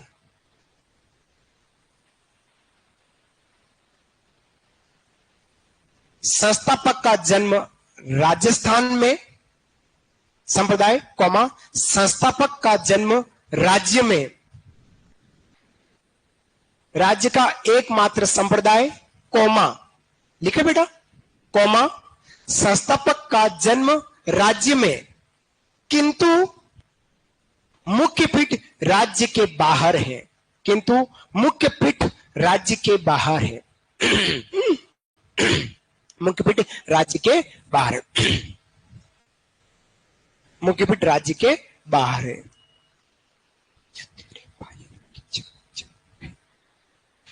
कल टेस्ट है आपका हस्तकला और लोकगीतों का। अगला लिखिएगा। हाँ बेटा, कौन से क्वेश्चन दिए? एक तो दिया है मैंने, किसका दिया याद नहीं आ रहा मेरे को। लोकगीतों पे है 4-5 प्रश्न। हाँ, एक तो जीआई टैग फिक्स है। हाँ, शायद सांगरी पर जीआई टैग का पूछा गया। जीआई टैग दो सांगरी को किसे 2025 में मिला, कब मिला, यू पूछा है मैंने सांगरी पर, है ना। तो 2025 याद करके टिक कर देना, ठीक है। आओ आगे बात करते हैं। देखिएगा, शिष्यों को नियम दिए, शिष्यों को नियम दिए। हाँ, पेपर लीक है, देखो कल पेपर में आवे कि नहीं आवे, सांगरी आ जाए तो सब्जी बना के खा जाना। शिष्यों को नियम दिए 42, शिष्यों को नियम दिए 42 नियम दिए। शिष्यों को कितने नियम दिए? 42 नियम दिए। फिर ना कुल शिष्यों की संख्या, कुल शिष्यों की संख्या, कुल शिष्यों की संख्या कितनी है? देखिएगा 52, 52। कुल शिष्यों की संख्या 52, 52 शिष्य इनके। मैं भी बनूंगा आने वाले समय में संत। हाँ, सही कह रहा हूं, और मेरा भी एक अपना संप्रदाय होगा, पर उसमें मैं जो भी अगर मेरा संप्रदाय में जुड़ेगा तो मैं एक टेस्ट लूंगा, प्रतियोगी परीक्षा टेस्ट। हाँ क्या करें? आप थोड़ी जुड़ोगे, जुड़ने वाले बहुत है दुनिया में, मेरे को मानने वाले खूब है। हाँ नहीं, आपको तो नहीं जोड़ूंगा, जुड़ने वाले ही जुड़े, बहुत लायक होंगे वही मेरे संप्रदाय में जुड़ पाएंगे, बहुत लायक होंगे वही जुड़ पाएंगे। हाँ हाँ आओ लिखिएगा, प्रमुख महिला शिष्या, और ये दो बातें लिख ले। प्रमुख महिला शिष्या दयाबाई और प्रमुख ग्रंथ दयाबोध और विनय मालिका, ऐसा लिख लो बेटा।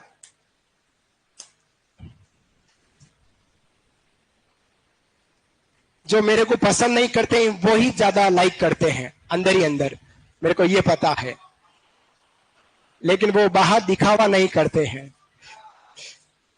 तो महिला शिशु में पहला कौन है? दयाबाई, और ग्रंथों के नाम क्या है? दयाबोध विनय मल्लिका। क्वेश्चन लिखना मेवाती बोली में, क्वेश्चन लिखना है मेवाती बोली में। वाह बेटू, प्रश्न ये भी पूछता है कि किसके ग्रंथ किस बोली में। वाह राजा, तो दयाबोध विनय मल्लिका क्वेश्चन को मेवाती बोली, सोनू मेवाती बोली लिखना है। और सेकंड लिखिएगा सहजोबाई, अच्छा बच्चा है वो, थोड़ा भावुक है। सहजोबाई, सहजोबाई के सामने लिखो सहज प्रकाश, 7 वार निर्णय और 16 तिथि निर्णय, और इसके क्वेश्चन लिखना मेवाती बोली में। बहुत अच्छा बात है, ऑनलाइन विद्यार्थी भी मेरे संप्रदाय में जुड़ेंगे, बहुत अच्छा, फर्स्ट स्टूडेंट, गुड।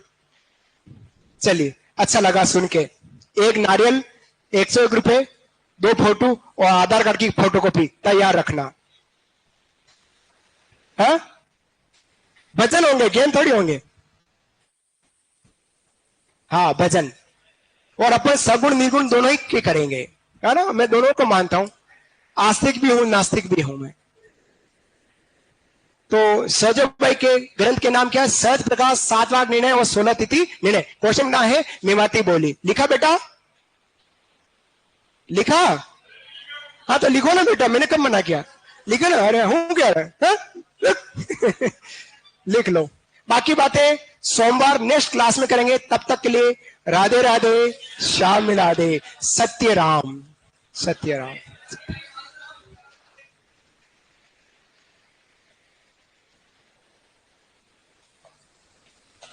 अच्छा लगा आपने मेरे को 2 घंटे तक झेला।